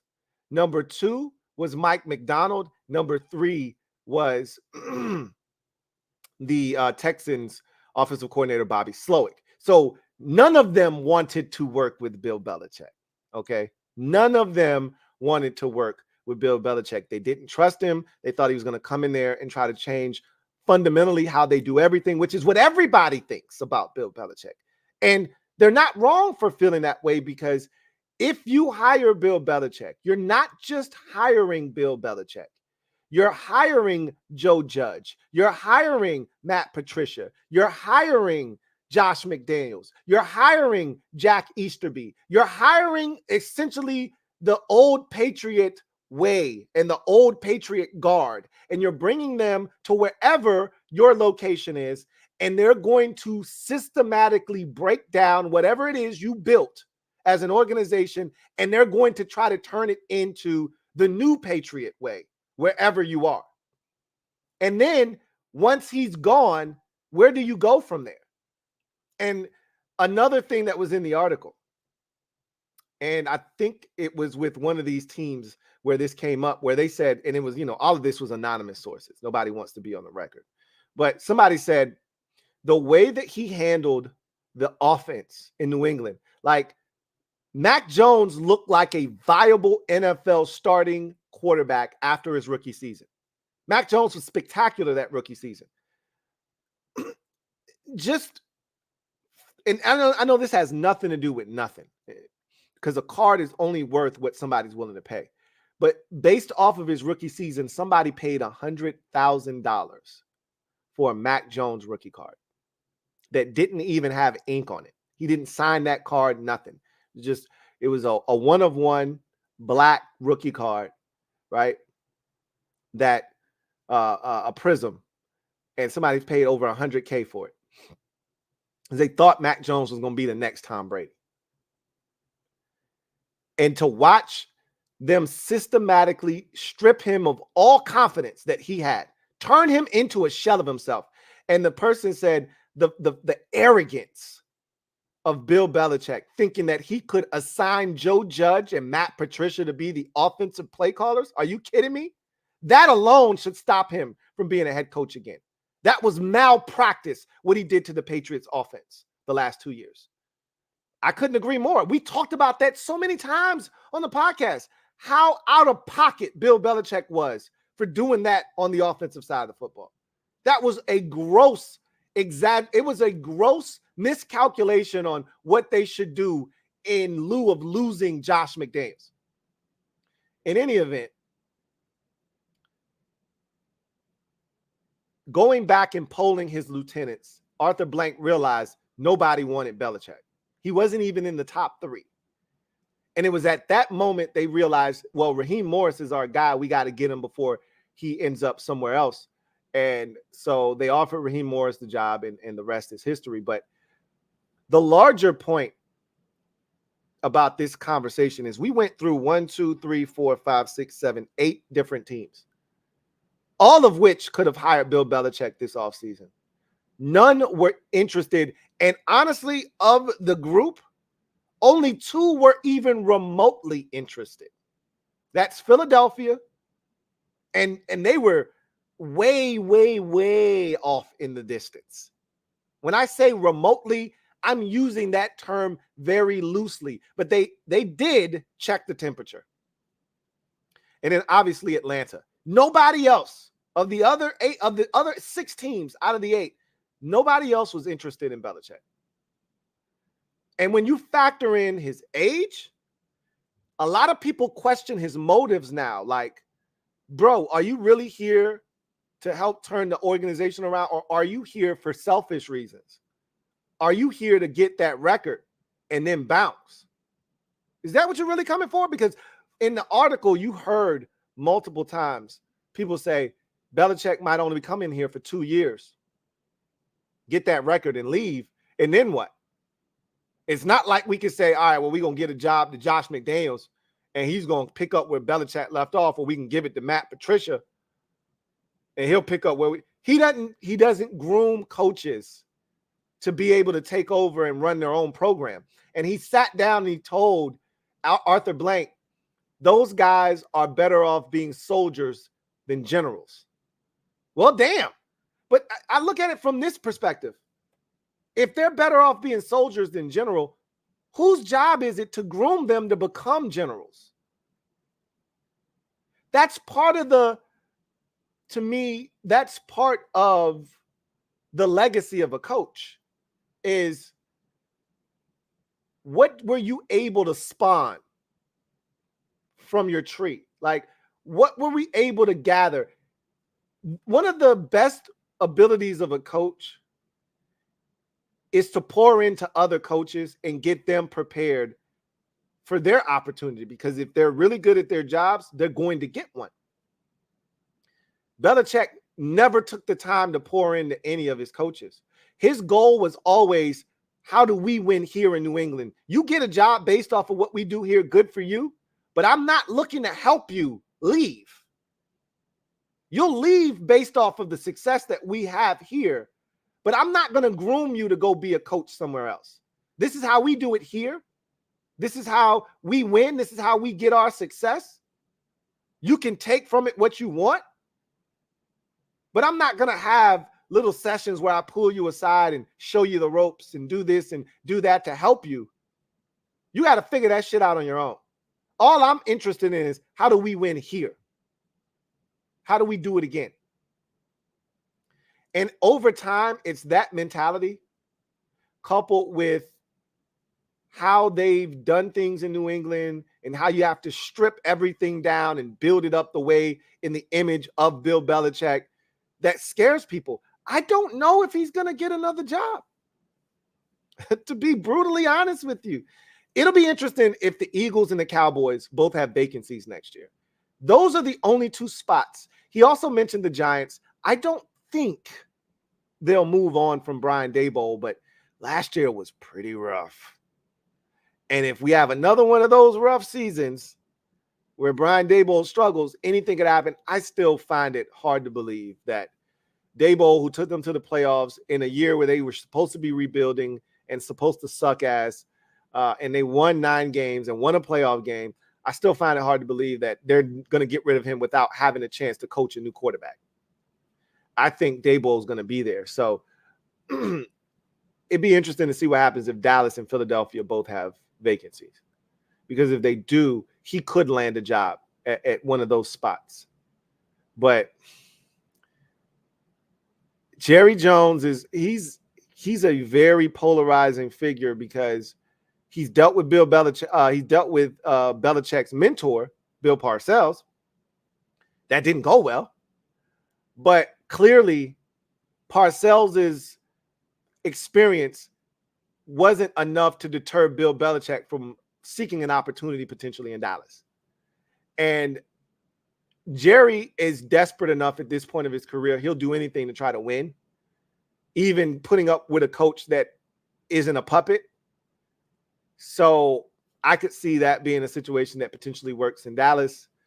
Meanwhile, with the Eagles, I don't know if he fits what they're doing right now, even though they really like him and he respects them. I don't know if they foresee themselves tearing down what they've built to then kind of build a Philadelphia Patriot type of facility and organizational structure. It'd be interesting to see what happens, though.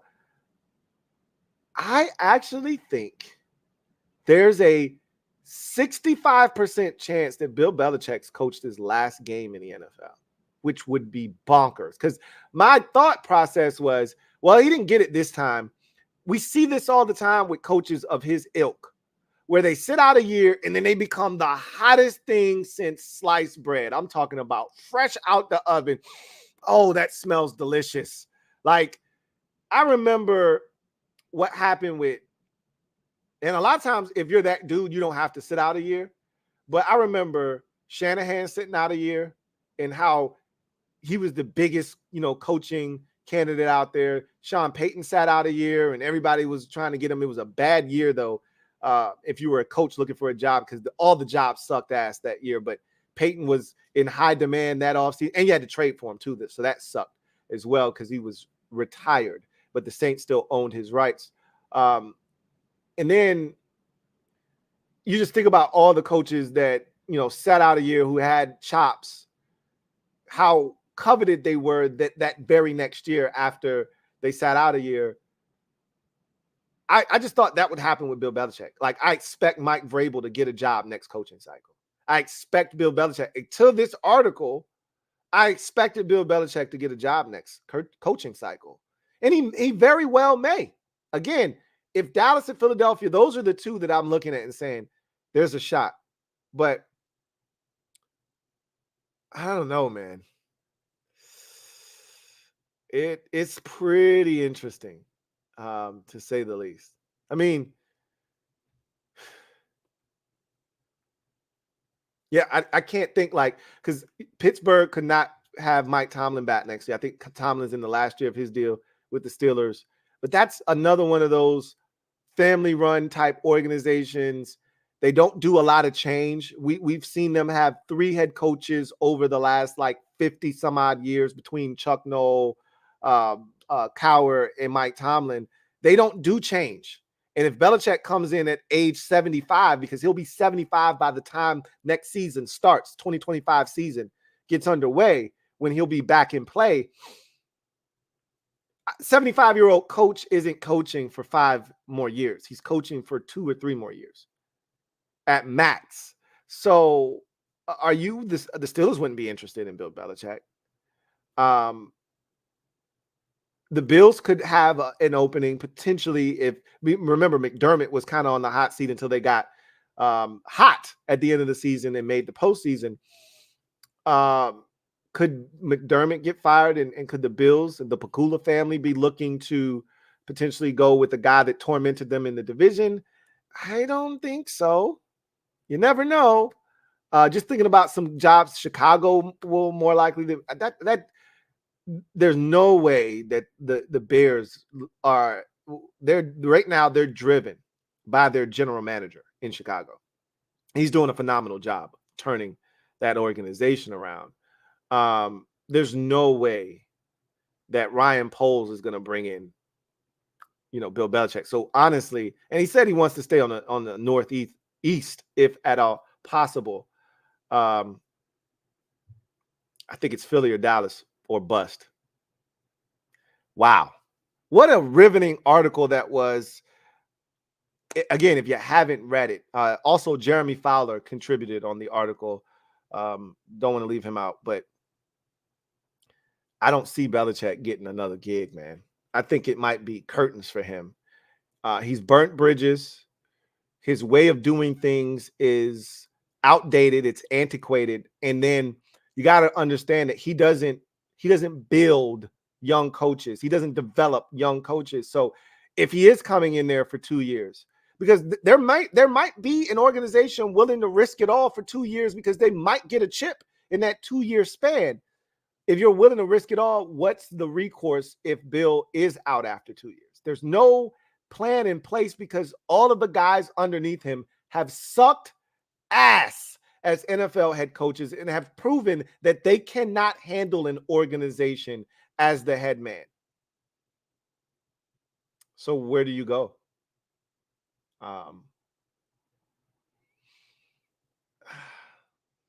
I just, like I said, that was really, really good stuff. That article was. So if you haven't had a chance, check it out.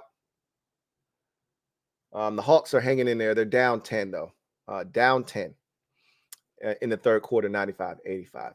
So let's go ahead and transition to the next segment of the show. Y'all know what it is. Social media maneuvers. I'm a midnight marauder. Y'all know how this works. If you're out there and you want to have your comment read on the air, use the hashtag LouieTLive to have your comment read on the air if it is pertinent and time permits.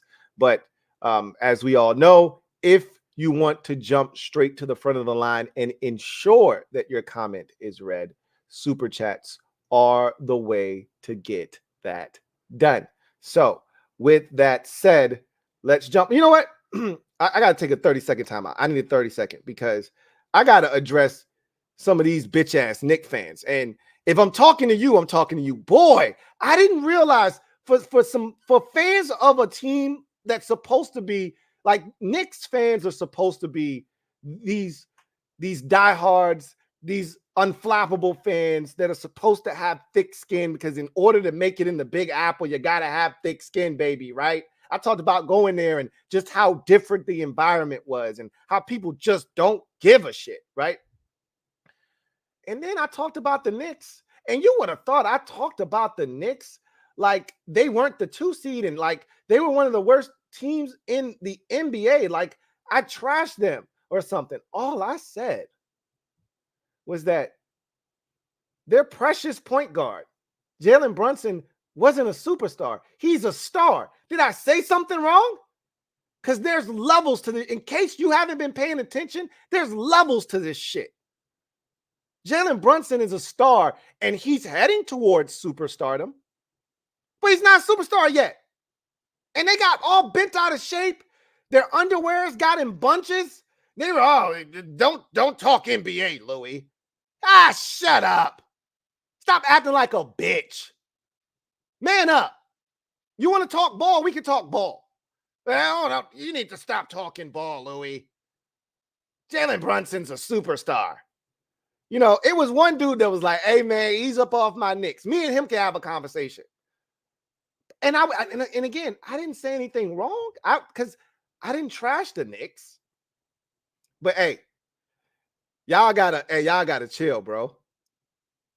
He's a star. All right. He could easily become a superstar. He's on the path to superstardom. But it's levels to this shit in the NBA. And he ain't there yet. Okay? So bat.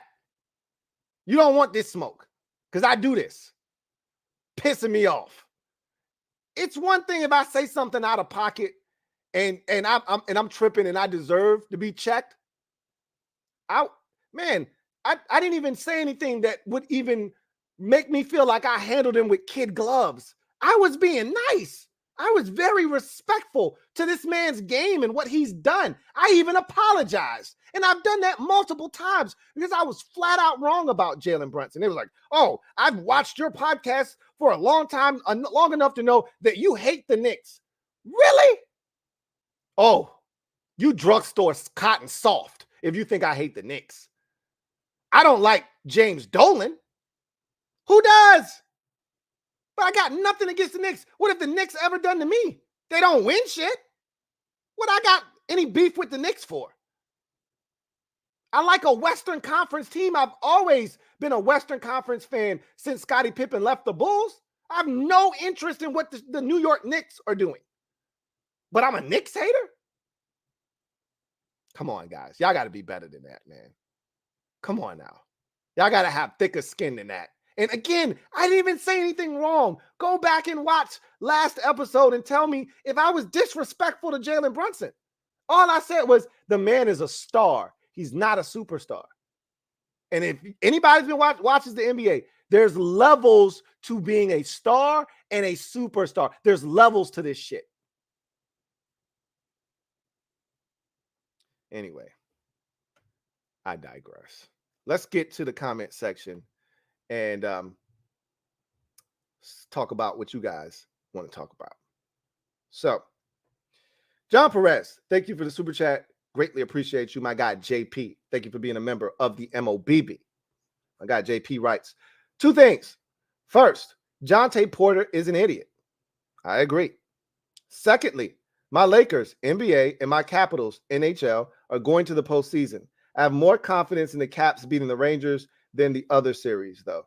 And you've made it abundantly clear, JP, that you have no confidence in the Lakers' ability to match up with the Nuggets. I agree. Once again, I can't talk hockey with you because I don't watch the National Hockey League.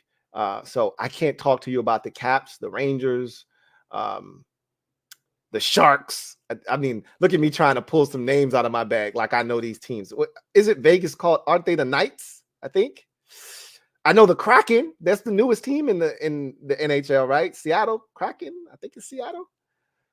Yeah, don't try to send me down that road though. But good luck to the Caps. I'm lying. I don't want the Caps to win a goddamn thing. I've always been. They've already won though. Them and the Nats have won. I always was in my feelings about wanting any of the other major teams in the city to win anything before the Redskins, now Commanders, won anything. I've since softened my stance because everybody's won except for the Wizards. Nats have hoisted a World Series chip. The Caps, and I'm actually glad that they did win one because Ovi's legacy wouldn't have been complete without one. So I'm glad he got one. Similar to Giannis, he's got his title. Now he doesn't need anything else, right? So good for the Caps making the playoffs, but I hope the Rangers dispose of them in the first round. And again, you can come after me for that. That's way more harsh than anything I said about the Knicks. Really, I didn't even talk about the Knicks. I literally was talking about Jalen Brunson, and I said he wasn't a superstar, just a star. Whoa, crazy. Anyway, I digress. Christopher McLaughlin, thank you for the super chat. Greatly appreciate you. Thank you for being a member of the MOBB. My guy, Chris, thank you for the generosity as always. Really, truly do appreciate you. Okay, yeah, the Hawks are getting run off the court now. Really appreciate you, Chris, as always, man. Thank you so much for the support. Who writes, hey, Lou, what's up, Chris? Hope all is well with you and the family. Likewise, as always, hope you and the fam are doing fan-effing-tastic. 3 questions. 1, do you think Eric Spoelstra is a top 10 all-time greatest coach and why? 2, does Mike McCarthy need to make the NFC Championship game to keep his job and why? And 3, which day 2 quarterback do you expect to surprise and why? So those are all intriguing questions. And I love the fact that they're kind of sprayed all over the place. So let's work these in the order in which you ask them. So is Eric Spoelstra a top 10 all-time greatest coach? No, I don't think so. Now, clearly he's won big, and obviously that came with LeBron, D. Wade, and Bosh.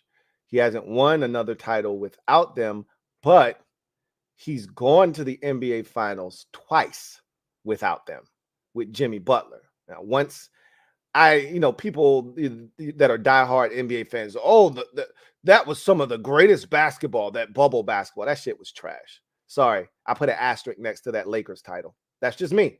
But they made it to the finals, though. Got to give Jimmy his credit. They made it to the finals that year. But I was more impressed with the run they had last year to the finals because that shit came out of nowhere, didn't expect it. And for them to put down in the first round the Bucks, which again, I did not see that shit coming. And then for them, I think after they put them down, they put the Knicks down. Because Tyler Hero broke his hand. I'm like, there's no way they're beating the Bucks. And they beat the Bucks, then they went and beat the Knicks, and then they beat the Celtics. And that was a hell of a run. He's a hell of a coach. Hell of a coach. But to say top 10, there's been some really good coaches in the NBA's history. I mean, you go all the way back to Red.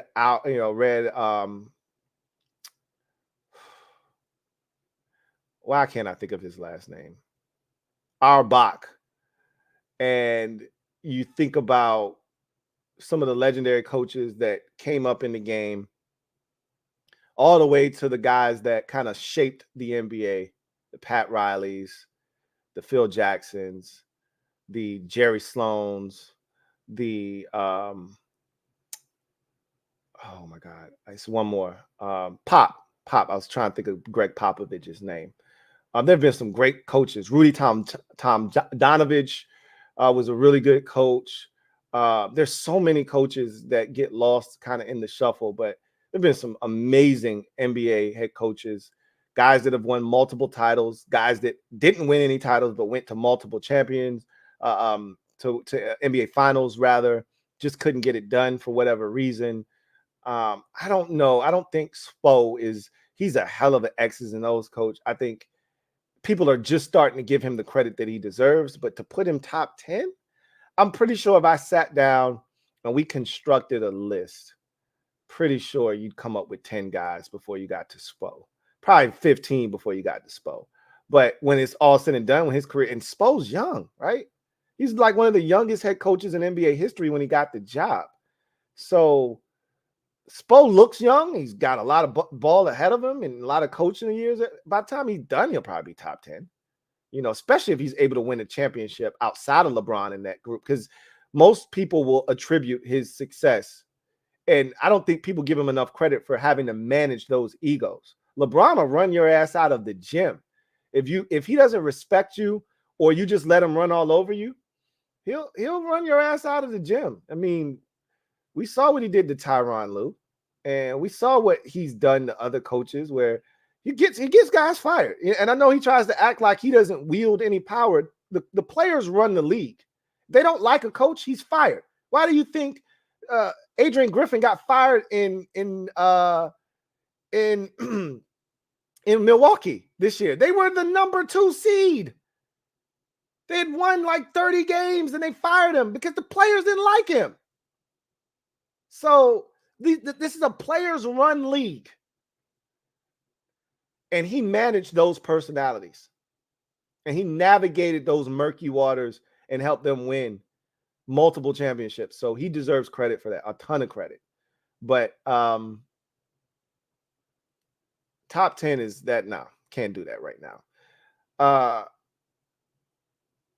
Does Mike McCarthy need to make the NFC Championship game to keep his job, and why? I think at a bare minimum, he probably does, because they've made it to the divisional round during his tenure. So I don't know if just making it through the first round is good enough, especially if they win the division, they end up with a number 1 seed and a bye, and then they lose in the divisional round. He's fired, right? Even if that meant they went 13-4, had the number 1 seed in the NFC, and lost in their first game, he's fired. If they make it to the playoffs, they go 11-6, they're a wild card, they win a game on the road, and then they lose in the divisional round, I still think fired isn't the right term, because he's not under contract technically. After the season ends, he's technically no longer under contract. So he'd just be not brought back. But I think it would take 2 playoff wins. So if they don't win, if they're the number 1 seed, it'd take them going to the Super Bowl, I believe. Just that one win, getting them to the NFC Championship game, wouldn't be enough, I don't think, personally. But it could be. I think the barometer is the championship game. Like, that's where it starts. Like, that's the floor. Nothing else will do. And you go from there. So, yeah, I do think that he has to get to, because they've been 12-5 3 years in a row. So there's nowhere to go but up. Like, I mean, when I say that, like, they can absolutely go down. But I'm talking about from Mike McCarthy's standpoint. There's nowhere to go but, like, you have to achieve greatness at this point, because 12-5, 12-5, 12-5, but no postseason success. We don't want to hear about the regular season anymore. What are you doing in the postseason is going to ultimately determine them offering him a contract or letting him walk this offseason. So, yes, I do believe that the championship game is a must for him if he wants to be back in Dallas next season and beyond. And then finally, which day 2 quarterback do you expect to surprise and why? So glad you brought that up, because I myself was going to talk about the day 2 quarterbacks, but since you brought it up, let's talk about them right now. So I think the day 2 quarterbacks are going to be interesting. And in drafts like these in particular, I'm always fascinated by the second round quarterbacks because I'm trying to think. In 2020, we had a stellar, crop of quarterbacks in the first round. You had Jordan Love, and he looks like he's on the rise. He's about to get a massive contract, it looks like. Obviously, you got Justin Herbert, Tua Tagovailoa, and Joe Burrow. All of them success in their own right, and all in their own individual ways. And nobody was really thinking about Jalen Hurts in the second round that year, but he's been just as, if not more successful than every quarterback in that class, not named Joe Burrow, right? So the 2021 class was highly decorated in the first round. I don't know if there was a second round quarterback that year or any other quarterback for that matter in that year's draft class that did anything in 2021. But, obviously we had 5 first rounders that year. And the only one left standing right now is Trevor Lawrence, the number 1 overall pick. But Justin Fields could resurface here very quickly with the Steelers, depending on how things go with Russell Wilson. So don't give up on him yet. And then, the book is still out. The jury's still out. And the book is far from finished. I mean, it's almost unwritten on Trey Lance. So don't give up on him quite yet. But the other 2 look to be in pretty rough shape. So this year's draft is clearly going to be 4 quarterbacks going in the first round, possibly a 5th. But I think that second round market is starting to heat up because I think people have rightly placed Bo Nix where he belongs, which is in the second round.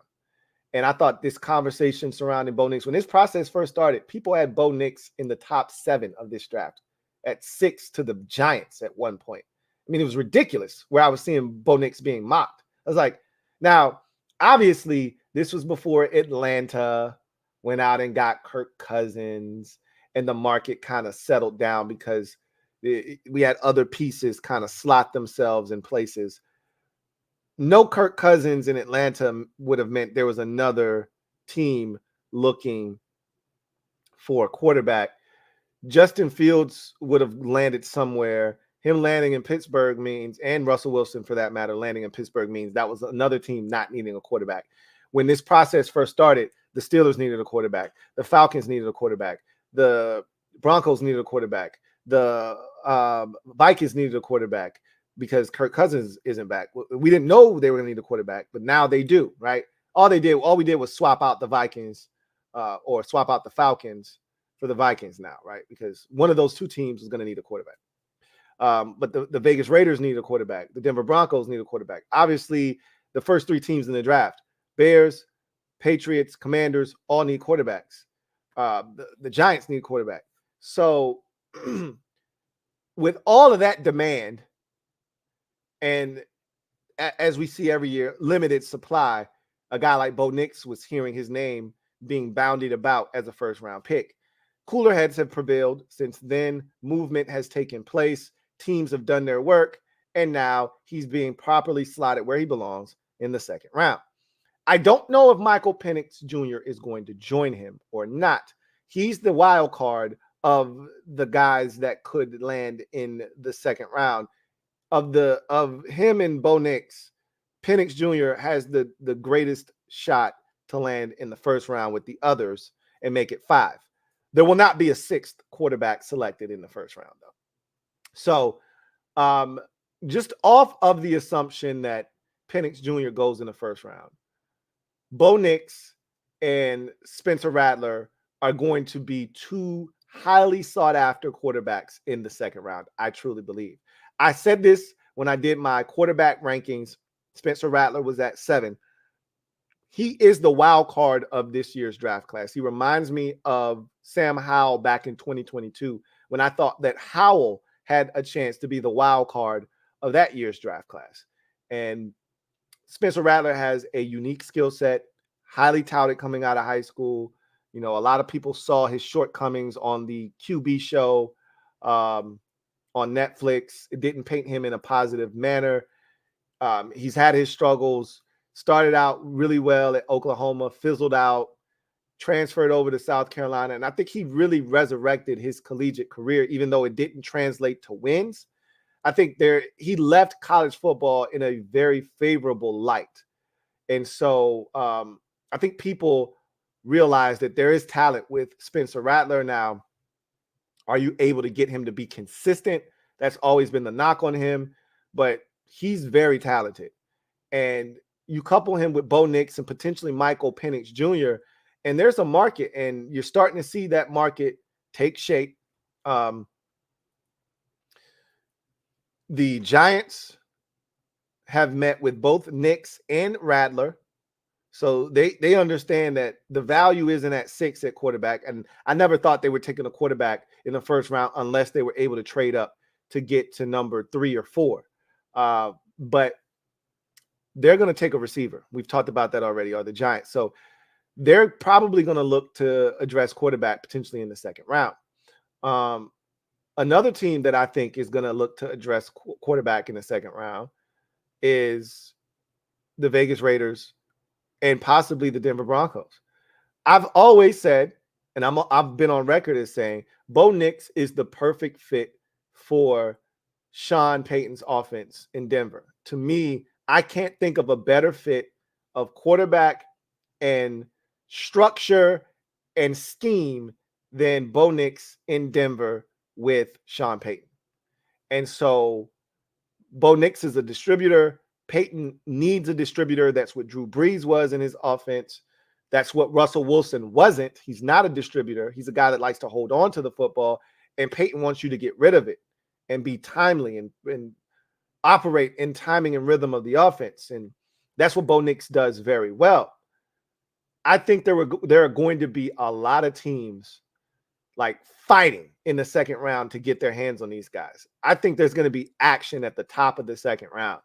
Seattle has shown interest in some of these second round quarterbacks, but ultimately, I think with them trading for Sam Howell and still having Geno on the books, I don't know if they'll be aggressive enough to get one of these guys. Somebody will have to fall in their lap. I don't see them trading up. They've already made a trade to get Sam Howell. So I think that's the guy that they may look at and say, we're going to give this guy a chance to be our quarterback of the future if we're going to give somebody an opportunity. Whereas the Vegas Raiders don't have a quarterback of the future on their roster. They can talk to us about Aiden O'Connell all they want and how he did such a good job last year. That's cool. That's cute. Aiden O'Connell at best is an NFL backup quarterback. The Broncos don't have anybody on their roster worth a damn. They need a quarterback. The Vikings need somebody. And I think you're going to see all those teams. Vikings, I think, are going to handle their quarterback situation in the first round. So I don't want to put them in this conversation. I really think it's the Giants, the Broncos, and the Raiders. 3 teams for 2 quarterbacks. Now, if Penix doesn't go in the first round, because if Penix does go in the first round, it's going to be the one. I don't think it's going to be any of those 3 teams unless they trade back into the first round. I think it'll be a team like Dallas that sneaks up, or the Rams. I don't see Dallas doing it, because if they're all in and they haven't done anything, you need your draft picks. You can't be spending it on a guy at the quarterback position who's not going to play this year. But in saying that, if you don't believe in Trey Lance, you better have a plan in place in case Dak Prescott doesn't return. He's a good old boy. Dak's going to do the right thing and come on back to Dallas when this season's done. He's not going anywhere. So I don't think I see Dallas trying to have an exit strategy with Dak. I see them trying to add to their roster to try to win. But the Rams are a team that would make a ton of sense, taking a quarterback. And I wouldn't be shocked to see a team like that do it. But you're talking about 3 teams for potentially 2 quarterbacks. It could be 3 teams for 3 quarterbacks. And if that's the case, now it's about who do you like more? Because while there may be a quarterback for everybody, those quarterbacks might not be for everybody, if that makes sense. I don't know if that makes sense or not. Everybody might like Bo Nix. Well, only one team's going to get Bo Nix. So, 2 out of the 3 teams might like Spencer Rattler. Well, one of y'all is gonna get him, and one of y'all won't. So it'll be interesting to see how this all shakes out. I think the Raiders like Michael Penix Jr. If they can't get their hands on any of the other quarterbacks, which I don't see happening, I think Penix is the guy that ends up in Vegas. Denver is the best fit for Bo Nix, and I think Spencer Rattler is the best fit for the Giants, just off the strength of his mobility and the lively arm that he possesses. He gives you all of the Josh Allen qualities without the frame. So he'd be a really good fit, I think, with Spencer Rattler. But we'll see, right? But I do think that secondary market is heating up. And if Bo Nix lands in Denver, he will be the most successful out of that group, I believe.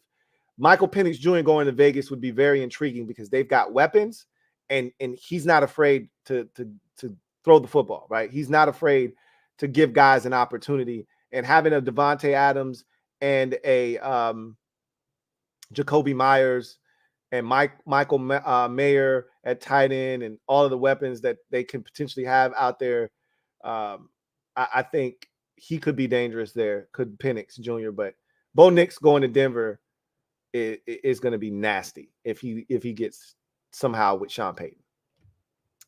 Duncan Wright, thank you for the super chat. Greatly appreciate you. Duncan Wright, thank you for being a member of the MOBB, who writes, "Hey Lou, what's up? No trash tonight. My Sixers won, plus I'm tipsy, so I'll leave you alone tonight." Nah. I'm glad your Sixers won. I secretly root for the Philadelphia 76ers because, as I told you guys, Boss is a 76ers fan. So I like when the 76ers win. I like when Boss is happy in basketball, not football. So I'm glad they won tonight. I think they have a shot against the Knicks in the second round. We'll see how that goes. But I guess I'm hating on the Knicks since I think the 76ers have a shot with no Julius Randle. I'm hating on the Knicks. Let me stop being petty, man. I appreciate you leaving me alone. But you know what? I don't mind you bothering me. I really don't. Like, you're my guy. I don't mind you bothering me, Duncan. As long as it's coherent, I don't have any issues. It's when you get liquored up to the point where we can't even make sense of your comments, that's when it becomes problematic. So I got no issues with you. But I appreciate you cutting me some slack tonight. You're in a good mood, clearly. Smack City, thank you for the super chat. Greatly appreciate you. Thank you for being a member of the MOBB, who writes, "Thoughts on JD agent situation?" So yeah, I saw it. I had multiple people send it my way, and shout out to everybody that sent it to me. Keep me abreast of these things. But it was cryptic in nature. I don't like to get involved in these. I think fans get too involved in shit that doesn't really matter at the end of the day. What an agent does on social media doesn't impact his client per se. But so let me back up. For those of you who don't know what Smack City is referring to, Jaden Daniels' agent reposted, he quoted a video that was put out by Mike Florio. First of all, you are already in violation if you're commenting on anything that Mike Florio has to say about the Commanders, because he clearly doesn't like this organization. He had a hard on for us when we were the Redskins and when Daniel Snyder was here. And even though we both shared the same adversary and we both wanted the same thing, he wasn't on my team, right? Mike Florio and Pro Football Talk can't stand the Washington organization, whether we're the Redskins, and they were always all over us when we were the Redskins, the football team, or now the Commanders. They don't give a shit about us. Never have and probably never will for whatever reason. And I don't care because I don't like you either. That said, we did share the same adversary. And The enemy of my enemy is my friend. So there was a brief period in time where we were amicable, but that has come and gone now that Daniel Snyder is no longer here. And I am back to no longer giving two shits about anything that Mike Florio has to say about this organization. That said, he sort of echoed the sentiments that I had, and a lot of people didn't like what I had to say. But I'm sticking to my guns. I don't like this group way of doing things, but that's their philosophy. That's what they did in San Francisco. It worked. It worked. Sure, it did. I don't know if it did or not. But if that's what they want to do, whatever. I don't care as long as the results are favorable for us. And I made that abundantly clear. I don't give a shit if they have 20 guys there at once, 3 or just 1, which is the traditional route. Just get it right. That's all I care about.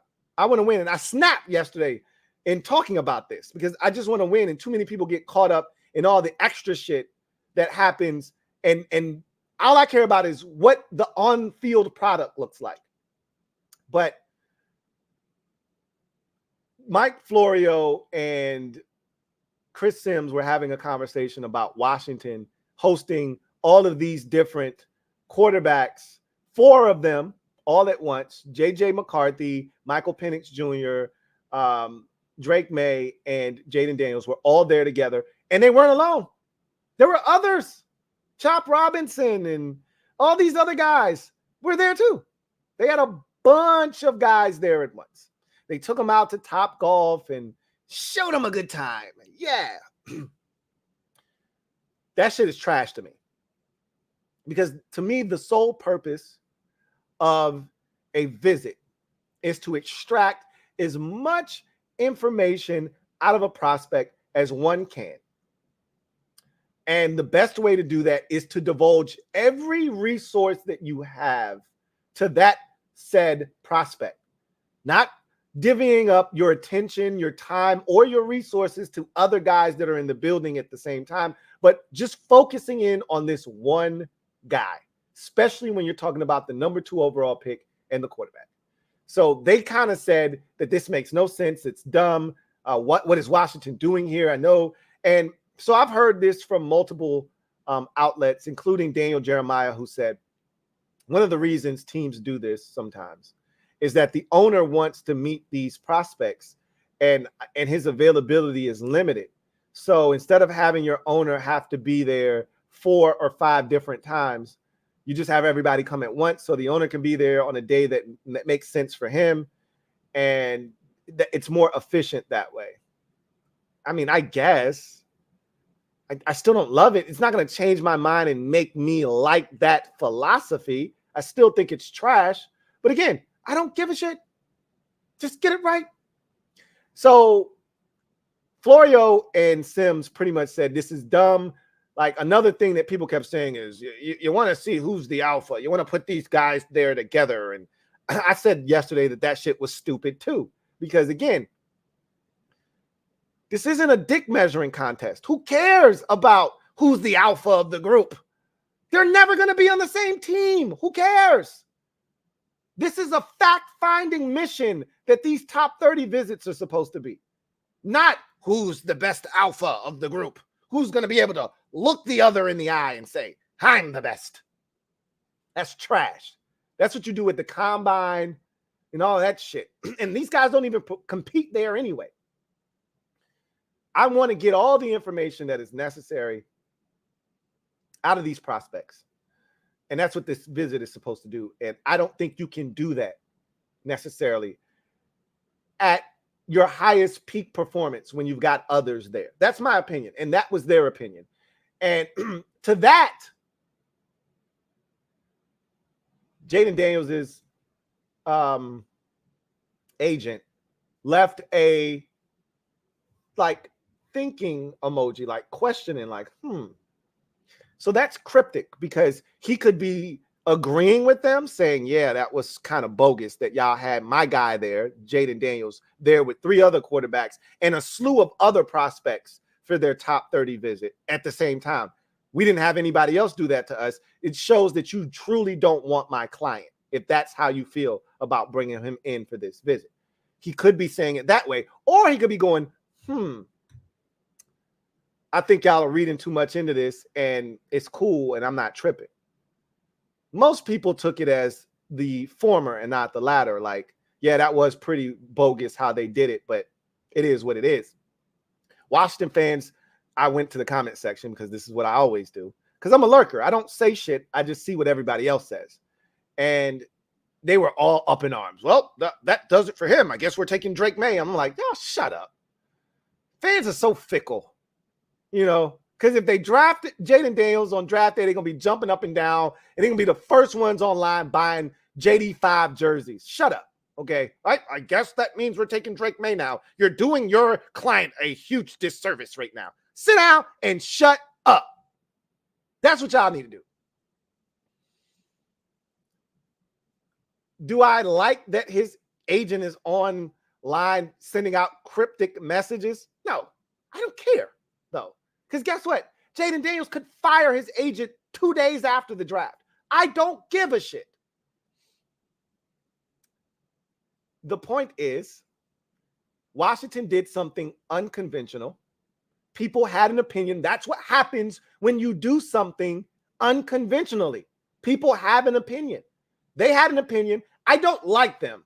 So I very much so wanted to disagree with their take and say, y'all shut up. Don't nobody care about what y'all got to say. I actually agreed with them. But it doesn't matter if I agreed with them or not. The agent sending a cryptic tweet, all it does is just add fuel to the fire. Unnecessarily. But again, I don't give a shit. It's not going to change what Washington does. It's not going to change. I can tell you this right now. Jaden Daniels doesn't want to be in Washington. There, I said it. He'll go there if we take him. He's never going to come out and say it. But there are other destinations that I bet he'd much rather go to than Washington. And I'd put money on that. However, it is what it is. And if they decide to take him, I don't think they're going to take him. I don't. But if they decide to take him, I am on board. I love his game, and I can't wait to see him in a Commanders jersey carving up the NFC East. Too many fans get in their feelings, and they want to pick a side, and because they pick a side, now the other side has to suck, and they have to demean the other side. Can't we all just get along? Anyway, I digress. Jeremiah, been a member for 21 months. Greatly appreciate you. Who writes, you think the Falcons could make a Lions-type run this season? Yeah, why not? I mean, Kirk Cousins, I know a lot of fans out there don't believe in Kirk Cousins. You put a good team around Kirk Cousins, which the Falcons currently have. I don't know about their defense, but they've got draft capital and opportunities to improve that defense. It was not a bad unit last year, but granted, the defensive coordinator that spearheaded that is no longer there. He's now in Jacksonville, if I'm not mistaken. So I don't know if the defense is going to be any good this season, but it was a solid unit last year. And if they had average quarterback play last year, just average, they were abysmal at the quarterback position last year. If they just had average quarterback play, they win the division, and you could argue they would have done what Tampa Bay did last year. So it's not a stretch to see them have a run like the Lions did this year, because they're literally a quarterback away and they went out and got the quarterback. So yeah, I could see it. I'm not saying that that's what's going to happen, but I could see it. Lang Hughes, thank you for the super chat. Greatly appreciate you. Lang Hughes writes, you see JD's agent retweet, seems like visit was thumbs down. We just talked about it. I saw it, and that's the way I feel about it, honestly. I don't think it's a big deal. I think this is I think it's less. I think the agent is going to take the brunt of this conversation, and he's going to take a lot of flack for a simple emoji. that could be interpreted in a multitude of ways. I think he's going to be the scapegoat, but really where the blame should be placed is on Washington. Right? And I don't even say blame because they didn't do anything wrong. They just did it their way. I think if there's a conversation here to be had, it should be whether Washington did this the right. They had a month to spread this shit out. To wait until a week before the draft to bring all of your guys at once is ridiculous. I get that the owner wants to be involved. Okay, we'll pick 4 different days during this month that your owner is available and have him meet these prospects. And then when you bring the rest of them, you can bring them all here at one time. Bring all the offensive linemen, all the edge rushers, all the corners, all the linebackers, all the tight ends that you have currently coming for a bit. Bring them all at once. Who gives a shit? We wouldn't be having this conversation if it was just those guys and not the quarterbacks. The only reason that this is a conversation is because we're about to make a potential franchise-altering decision, and you didn't treat them as such. You lumped them together as if they were no more than a 5th-round guard.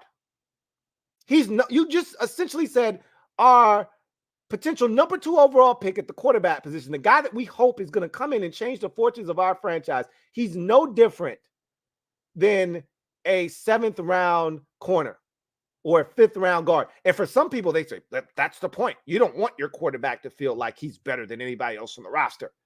Well, guess what? When we start placing blame on the quarterback or giving him praise, it ain't the same as the 5th-round guard or the 7th-round corner or the 3rd-round linebacker. The shit ain't the same. Okay? It's never the same when you're talking quarterback. So miss me with this. The guy should be treated equal, and I think this is a great idea. No, it's not. Sorry. But again, I said this already. I'll say it again. And you can get bent out of shape like you did when I said what I said yesterday, if you like. I don't give a shit. I just want the results to be in our favor. That's all I care about. I don't give a damn if they bring all 30 visits at once, as long as we get this shit right. If they get it wrong, what they've done is they've opened themselves up to criticism. And that's why I say this is stupid. But again, it's not for them to worry about what we think. And I'm glad they don't give a shit what we think. Okay? The last time this organization gave a shit about the fans, like really, they rescinded the head coaching offer from Jim Fossil and they gave it to Jim Zorn. How'd that work out for us? So we can be up in arms, or people like myself can question them, but I've already told you, I don't give a shit.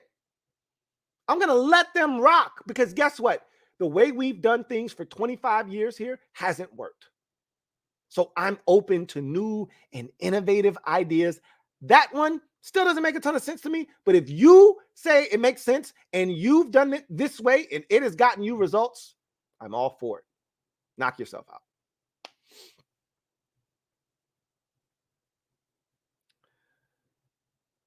All right. So anyway, I digress once again. So let's get to our final segment of the show and garbage time. So I wanted to tell you guys this, and I saved this for the end of the show on purpose. So I told you guys yesterday that I had an announcement, and I should have told Washington fans to check the podcast out, because a lot of them won't, so that they know and they can show up. Tomorrow, we're going to have fun on the Command Post Live, because tomorrow we are going to do a live Washington Commanders 7-round mock draft. And you guys are going to be in total control. Okay? We're going to let this thing play out. We're going to take all offers. I'm going to give the floor to you guys. You're going to make the selections. You're going to vote on every single move, every single transaction that takes place with the Commanders. And we're going to play this thing out and see what it ends up being. All right. So we're going to do that live tomorrow night. Virtual mock draft. You, the viewer, will be in total control. 7-round mock for the Commanders, and we'll see how this thing plays out. I'm dying to see how this goes because people it doesn't matter how many mock drafts you do, people are gonna crush your shit, right? You know how many times I've seen people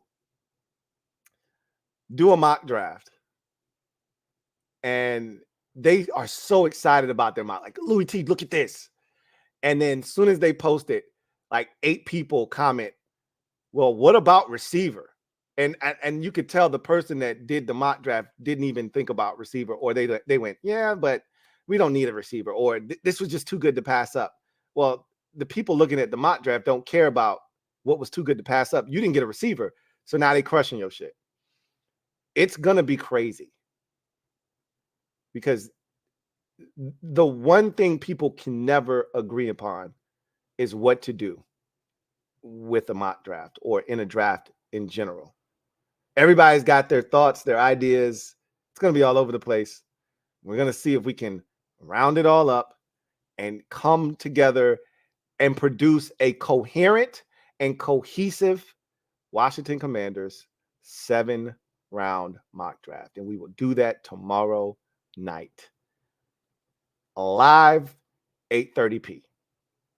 Be there or be square. So that should be interesting, to say the least. And I will tell you that I am coming outside. I will be in full riot gear, okay, because I have to protect myself, clearly. But I am coming outside. I will unlock all 7 locks. I will step outside of my residence. And I will have my head on the swivel, but I am coming outside for this mock draft. It should be, if nothing else, a lot of fun.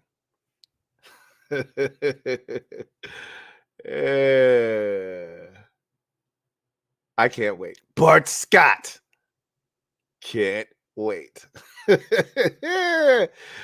So that's going to do it for me, your man, Louie T, here on this installment of the Louie T Network podcast.